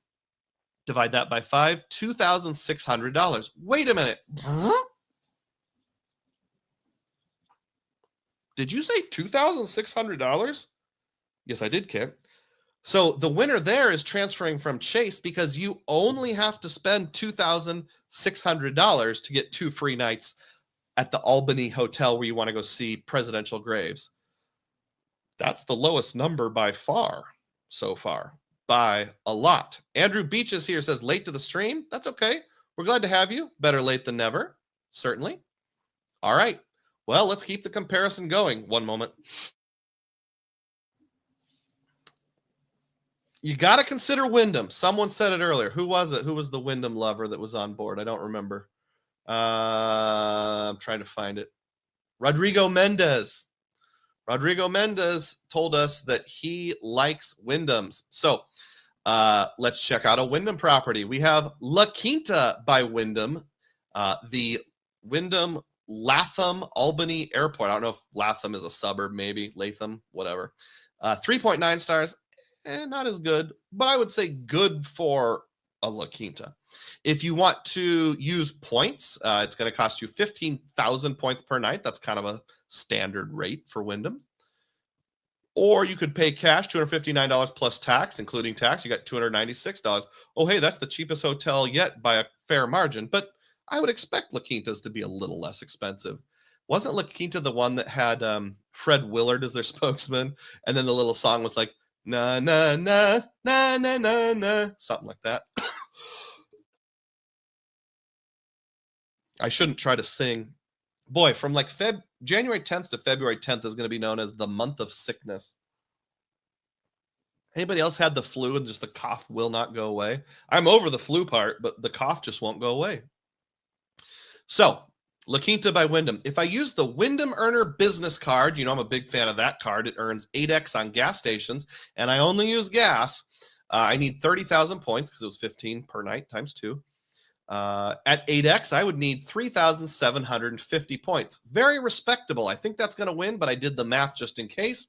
Traditional cash rate, we got $48 worth of Wyndham points back. At 5% cash back, you'd need to spend $4,960. That's not a winner. What if I just bought points? Remember, they're on sale for 0.81 cents per point. I would have to spend $243 to buy the points, and at 5% cash back, I would have to spend $4,860. That's slightly better than the traditional cash rate, but not as good as using your Wyndham Earner business card. So the cheapest way to get to two nights in your La Quinta, hanging out with the late Fred Willard, would be to put all that spend on your Wyndham business card. You would only have to spend $3,750 to do so. Interesting observation that I have on all of this is the value earned on the paid stay. Again, I didn't show you the math, but if you can trust me a little bit, I'm pretty familiar with Hilton and how you earn points, but like Wyndham, I didn't know. Marriott, I didn't know. Hyatt, I kind of, but didn't really know. I went to all the websites. I looked up the credit card, the status that it gets you. I looked up their earning structure. I looked up the gold versus blue versus platinum, whatever, made sure I had the right status and figure out what your bonus earnings would be. I did the math. So on the paid stays right here in Albany, this is what you would earn in value using the cents per point buy-in value. With IHG, you would earn $63. With Marriott, you would earn $64. With Hilton, you would earn $67. With Hyatt, you would earn $64. And with Wyndham, you would earn $48. Now, I expected Wyndham to be lesser because their cash rate was lower, because let's face it, a La Quinta is probably not going to be as nice. If you want to stay at La Quinta, more power to you. I'm not going to blame you for that. I stayed at a Wingate by Wyndham just outside the St. Louis airport on my last RIP trip back in October, just because it was a situation where I'm not getting in till like 10:30 at night. And by the time I get to the hotel, it's going to be between 11 o'clock and midnight. I just needed a place to sleep, and the reviews were good enough. It was still a little suspect. There were some stains on the couch, but I did it. Speaking of that, Reward Master says, the La Quinta stay was the worst we've ever had. Really disgusting. My wife won't even let me suggest their hotels anymore. I get that. One bad experience can be enough to derail something. I do wonder, is your wife into the game enough that she would know that La Quinta is a part of Wyndham and like what other Wyndhams are? Like if you stayed at a Wyndham Grand or like a Wingate by Wyndham, would she know?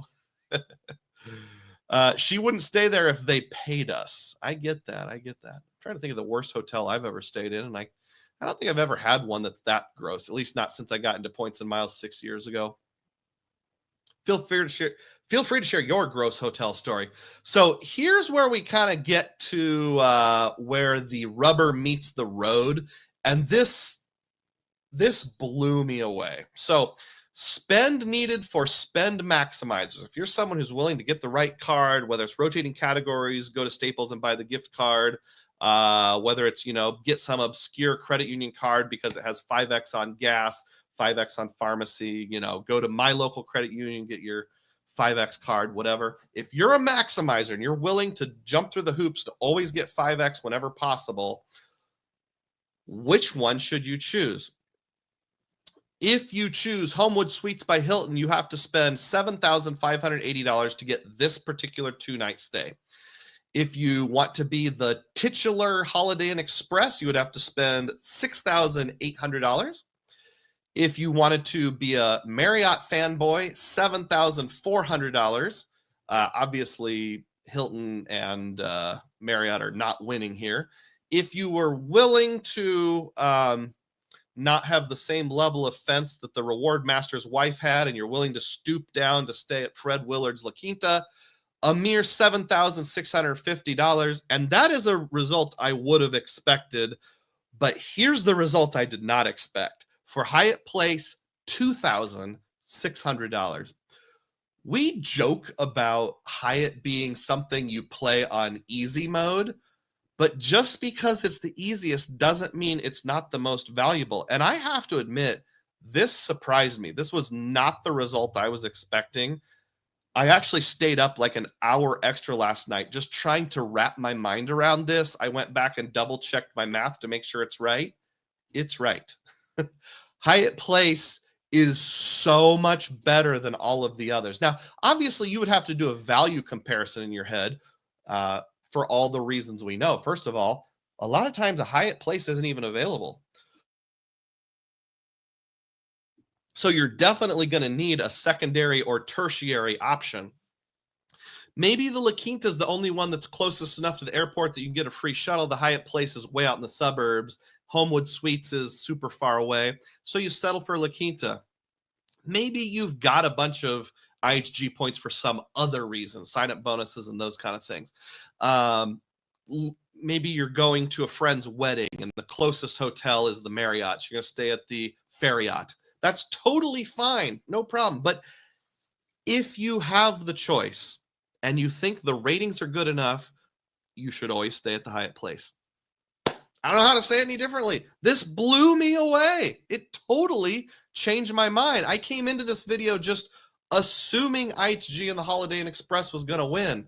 It did not win. If we had, I can't do it in real life, but let's say I could put my hand over the Hyatt Place and ignore it, and it was just the other four, I'd be like, okay, yeah, the La Quinta technically won, but it's a La Quinta, so, let's declare the Holiday Inn Express to be the winner. Because if you just look at the three, big chains with lots of options, it is the winner. When you factor in the budget option, it's not the winner, but we would expect that. But I think Hyatt Place is on par with these three. It's probably usually, not always, above a Holiday Inn Express. It's about equal to a Homewood Suite and maybe equal to or slightly better than a Fairfield Inn & Suites. Are you as blown away as I am? Let's look at it a different way.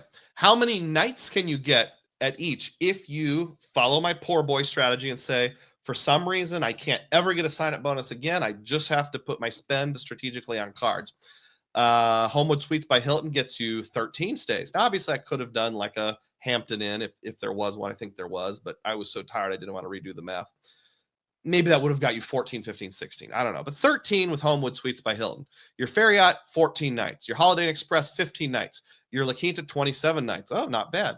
Your Hyatt Place, 39 nights. 39 flipping nights at a Hyatt Place compared to all these others. I mean, you should be so married to the Chase ecosystem and just every night fall on your knees and pray to the credit card gods that Hyatt keeps their relationship with Chase and keeps their award charts, because it was a category 2. It was only 6,200 points per night.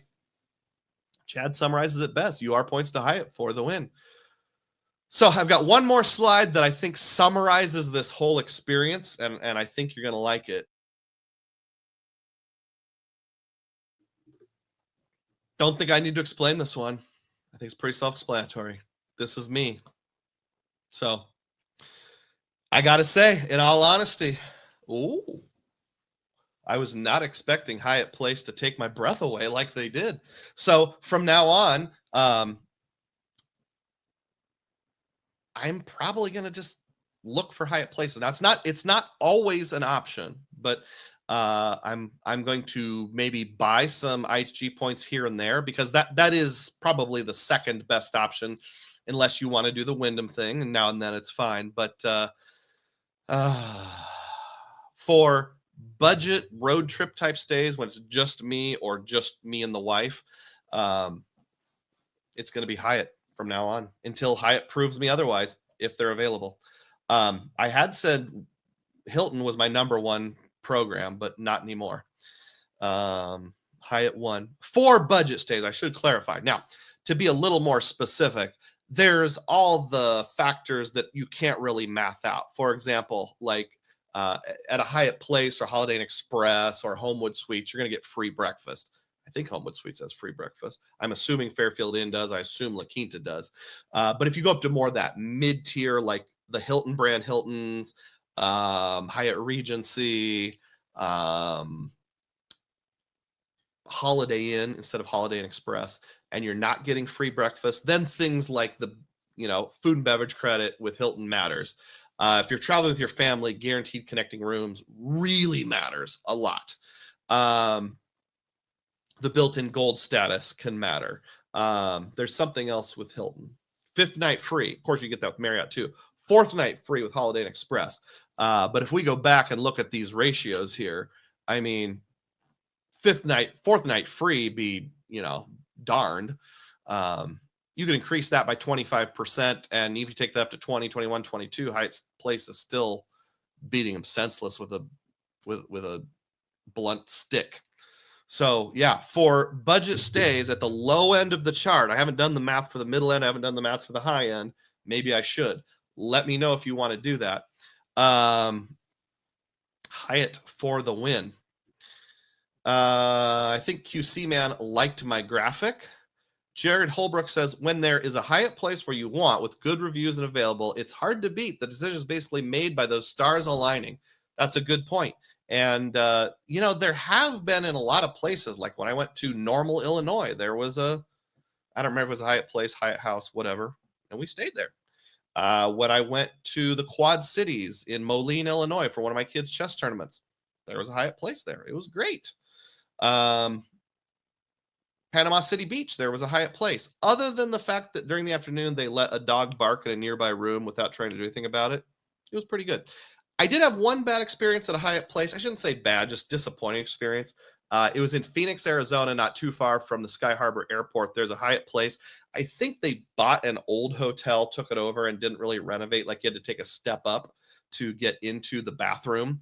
It was like, on Google reviews, I left it 3 stars. It wasn't terrible, but it was kind of dingy and run down. I expected more from Hyatt's. Matt says no choice properties.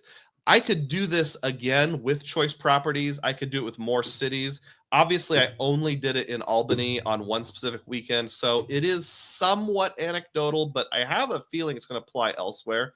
Let me know if you want more data points. It was almost 1:00 a.m. by the time I went to bed, so sorry, I didn't get any choice properties. Brian Jackson is here, says the Elms is a Hyatt you should rip trip sometime. Brian is referring to a hotel that is on the outskirts of Kansas City, kind of out in the country, called the Elms. Do you know what category of Hyatt it is, Brian? And yeah, I'll definitely tuck that away. MR says, I'm from Bloomington Normal. The Hyatt Place in downtown Normal was nice. It's right next to the Amtrak station. Yeah, exactly. Thanks for being here, MR. I can't remember if we've met before or not, but that's why I stayed there, because I stayed in Normal, but rode Amtrak down to Springfield to check out the Lincoln home. Matt says, and this is why Chase will never touch their cards until Hyatt goes dynamic. Can you blame them? I hope Hyatt doesn't ever go fully dynamic.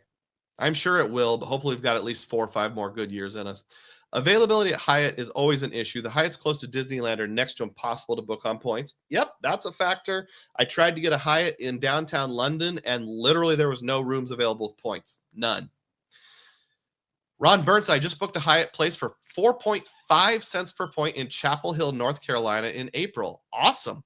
Yeah, in places like Normal, Illinois, Albany, New York, Moline, Illinois, the places that are like not little rinky-dink roadside hotels. We're not talking Ogallala, Nebraska, but kind of the, Rochester, New York's, next to hospitals, next to regional airports, those kind of Hyatt Places. It seems like the availability is a lot better than like downtown London, Walt Disney World, those kind of things. QC Man says Hyatt Place does free breakfast ? That is a good comment. I have found that some do and some don't, so you just have to check very carefully. I didn't check to see if the Hyatt Place does, but at that rate of savings, I think you could save up $30 and go across the street to breakfast at a decent restaurant, and it'd still come out ahead, I speculate. Andrew says, it looks like you can book Munich to Cleveland to Detroit for 5,500 Alaska miles for AA metal. I will definitely check that out. Did you say that same thing earlier? If you did, I apologize. What you said earlier was I booked MXP, I don't know what that is, to Zurich to YVR, somewhere in Canada, for October for 70,000 miles via Air Canada. Sorry, I don't have what you're thinking. Any direct flights from Cleveland? Yes, they do have a couple a day on American. Ron Burns says Hyatt Place has free breakfast. Again, it depends on the specific location. They have breakfast. Yeah, free breakfast. World of Hyatt for the Elms. QC Man just wants to give a general thumbs up. Built is awesome and has Hyatt 2 rent pays for several rooms. Let's see what happens with Built 2.0, but I doubt that part's going away. Should have put Mrs. Dugroz's photo on the girl in the red shirt. Good point. I wanted it to be recognizable. Thank you for appreciating it. Matt Clausen says, I would love Hyatt to build out like another 3,000 Hyatt places and houses. I agree. MR helps us know that Malpensa, or the Milan airport, is the airport that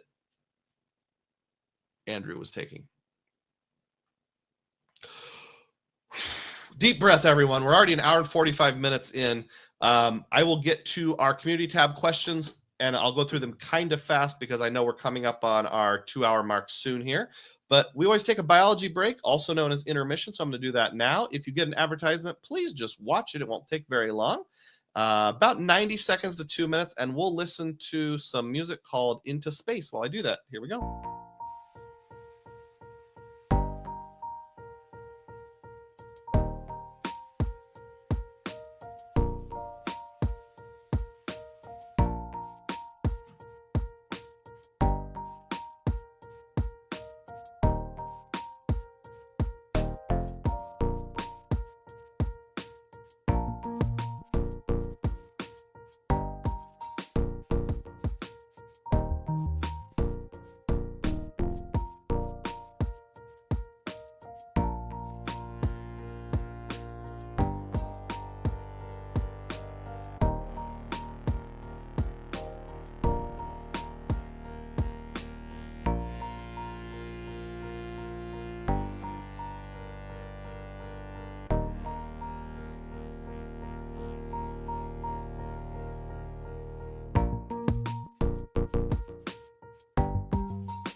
So another comment I wanted to add is I said if you're a maximizer, it comes out ahead.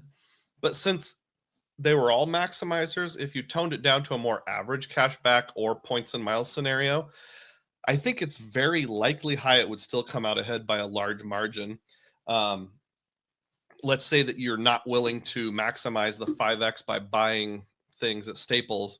If you're just willing to use your Freedom Flex for dining or your Sapphire Preferred and get 3X, and you're willing to do some rotating categories on your Freedom Flex, and you're willing to use your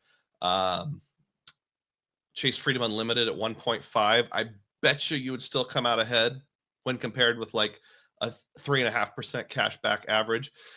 It does take a lot of effort to do these videos. It takes about 3 hours to put this one together. I don't always put that much effort into my live stream prep, but this one did take a lot of effort. So it's hard to do the math, but I could do this on like, you know, more realistic spend. Like if you just committed to a Chase trifecta compared to a cashback setup, or the IHG card or the Marriott card, how would that come out? So if you want that kind of content, please let me know either in the comment section of this video or on my community tab.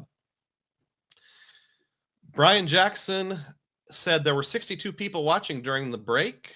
All right, QC Man said it, and Brian Jackson both said it. Thank you. Hey, we met our goal, although we dropped down to 57 now. MR says Hyatt's small footprint will always be their undoing. Yeah, you got to have a backup. Chad agrees. Rodrigo says, sorry, what I was trying to say earlier is that the price jump from a La Quinta to a Hilton Marriott hotel does not translate to an equal jump in quality in breakfast.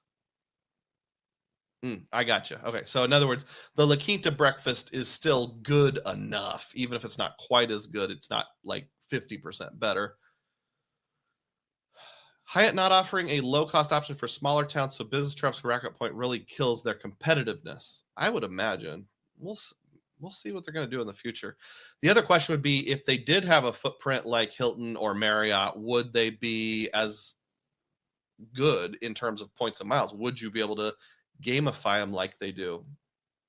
So for the 54 of you watching, here's what I would like you to do is next time you're in a discussion board or on Reddit or on Discord or in the comment section of a YouTube video, and somebody is pushing something other than Hyatt for the sake of budget type stays and sort of that, Fairfield Inn, Hampton kind of range, just reference this video and say, well, actually, Dugroz Reports proved mathematically that Hyatt is the best if you're willing to be even a partial maximizer.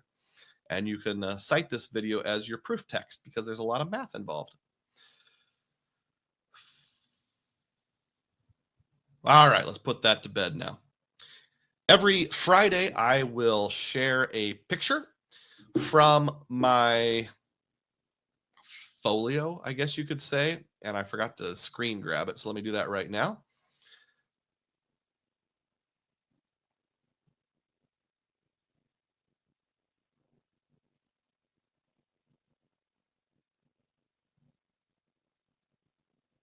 Sorry, got a lot of silence here. Silence is not good for streaming. There it is. Okay, so every Friday I post a picture on my community tab. You can guess where the picture is taken. You can also use that as your opportunity to ask me anything. With that in mind, let's get to those community tab questions. I'm going to answer the questions that people left before we end our live stream today. I'm logged into the wrong YouTube account here. Sorry. Switch accounts.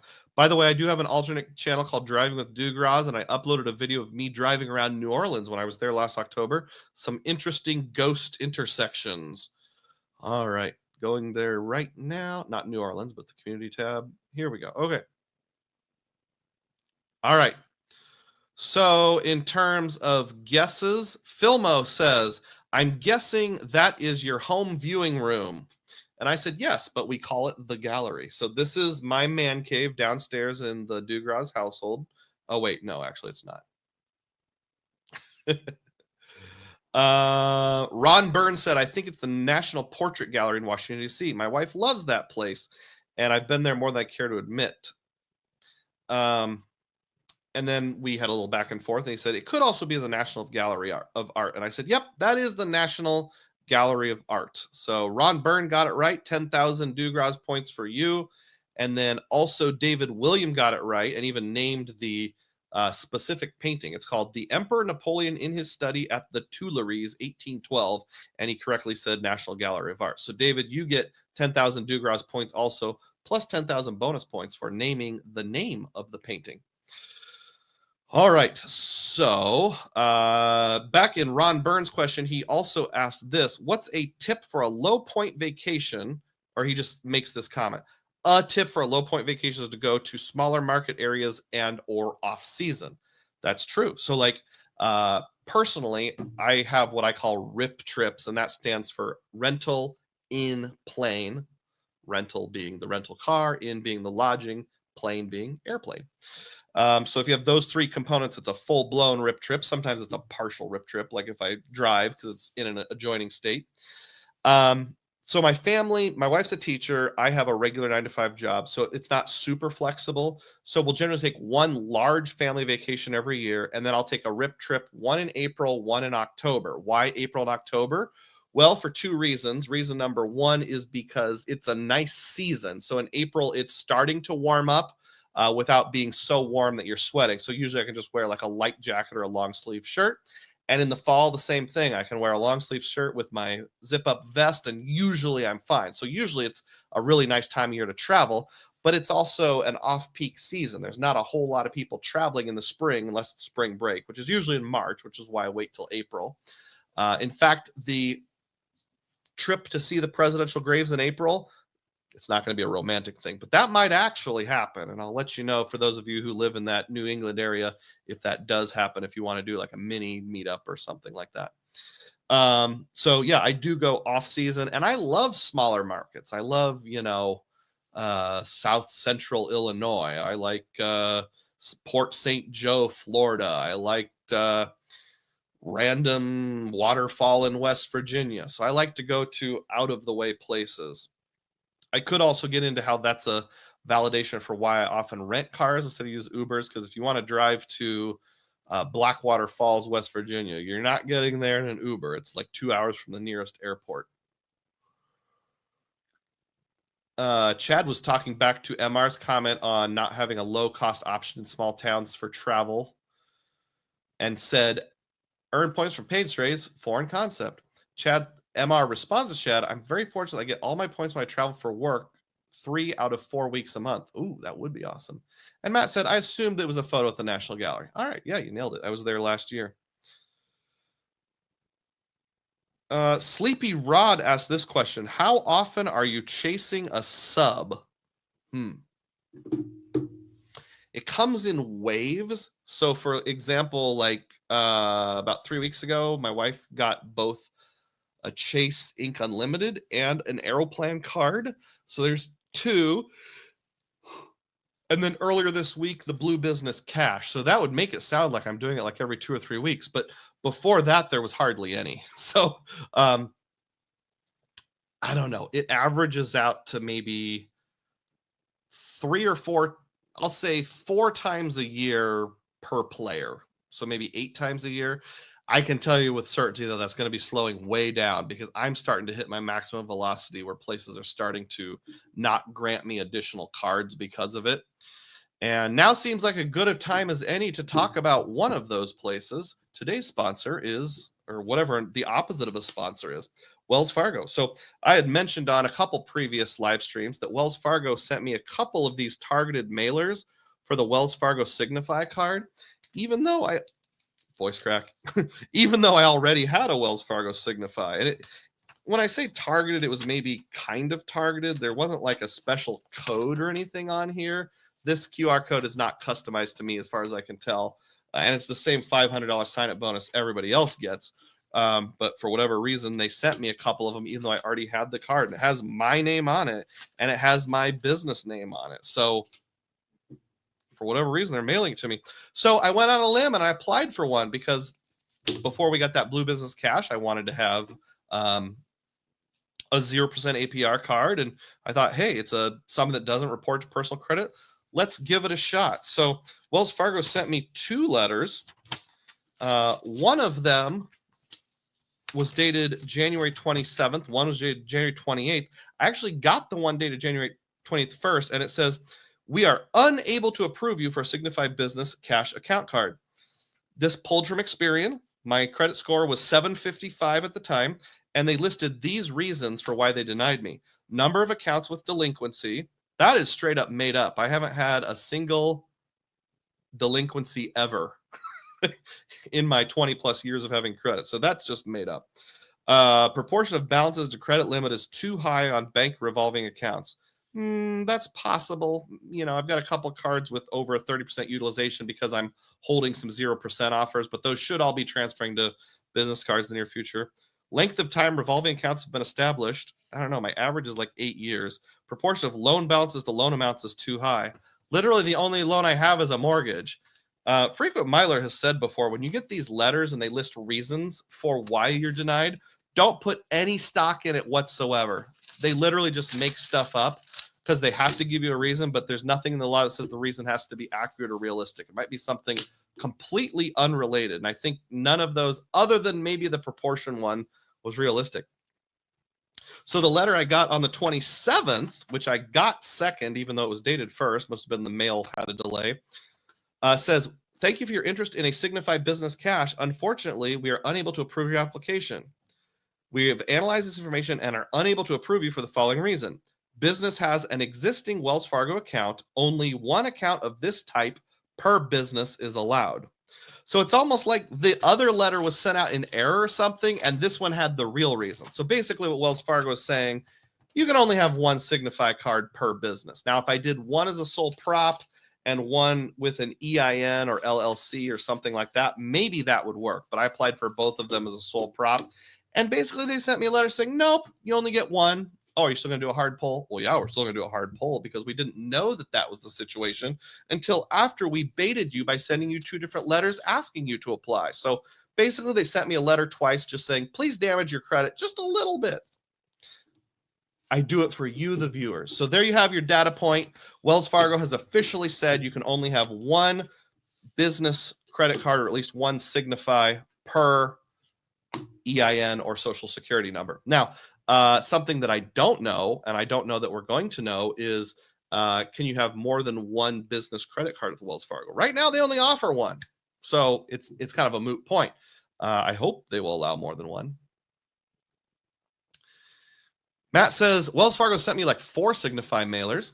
Rodrigo says, Wells Fargo denied me for a Choice Hotel card after waiting after 6 months since my last app. Sounds like they do have a 524 rule.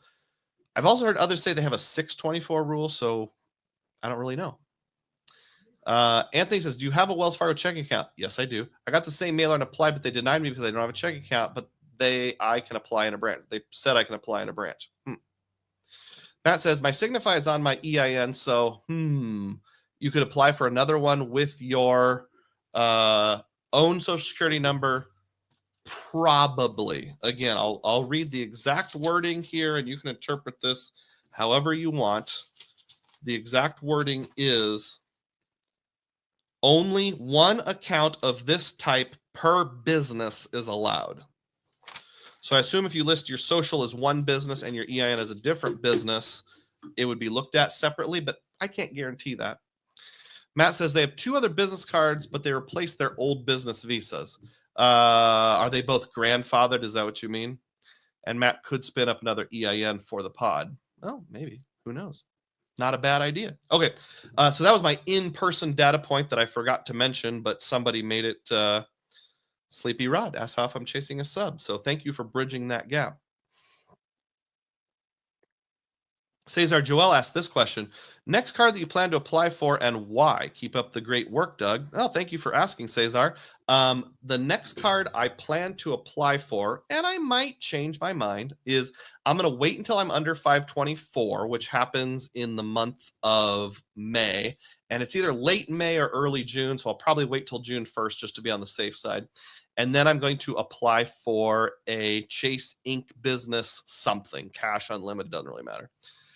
Just to play the ink train. Now, we all have heard some rumors, some hard data about Chase cracking down on that.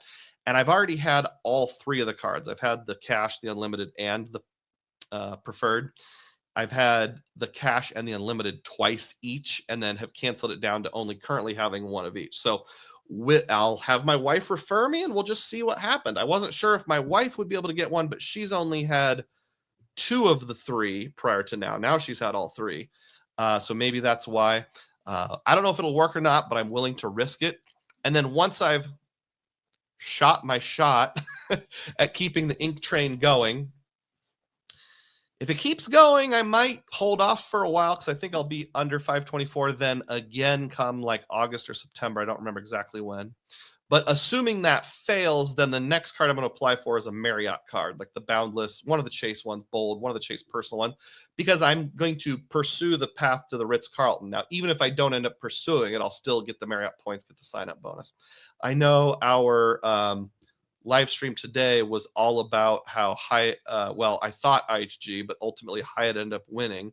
It doesn't necessarily mean I'm going to become a Marriott fanboy, but remember, all of that calculating I did was based on ordinary spend. Of course, getting sign-up bonuses is almost always worth it. So I'm going to go for a Marriott card next, Cesar. Thank you for asking. I don't see any other questions, but if anybody has one, I apologize. Just either put it in the comment section or save it for next week. Now, let's see here. Matt was saying, yeah, they replaced grandfathered cards, Signify Business Essential and Business Elite. Those are the ones that replace the grandfather card. I've been told they aren't special. Cesar says, thank you for answering me question, Hermano. I appreciate you. Thank you, Cesar. I appreciate you too.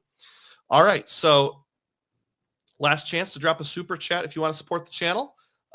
Any amount. If you can't afford more than $2, then you can do a super sticker for usually 99 cents, and that will be just as good. If you want to sign up to be a Dugroz diehard, $3 per month, cancel anytime, and you can click the join button on any of my videos, get access to 37 or more members only videos. I appreciate each one and every one of you who are still on board. 49 stayed on board. Click the thumbs up button before you head out the door, because that'll tell the algorithm to show this to people after the fact. But I'm going to head on out. And as always, may your spending be frugal and may your points be plenteous. Thanks for watching.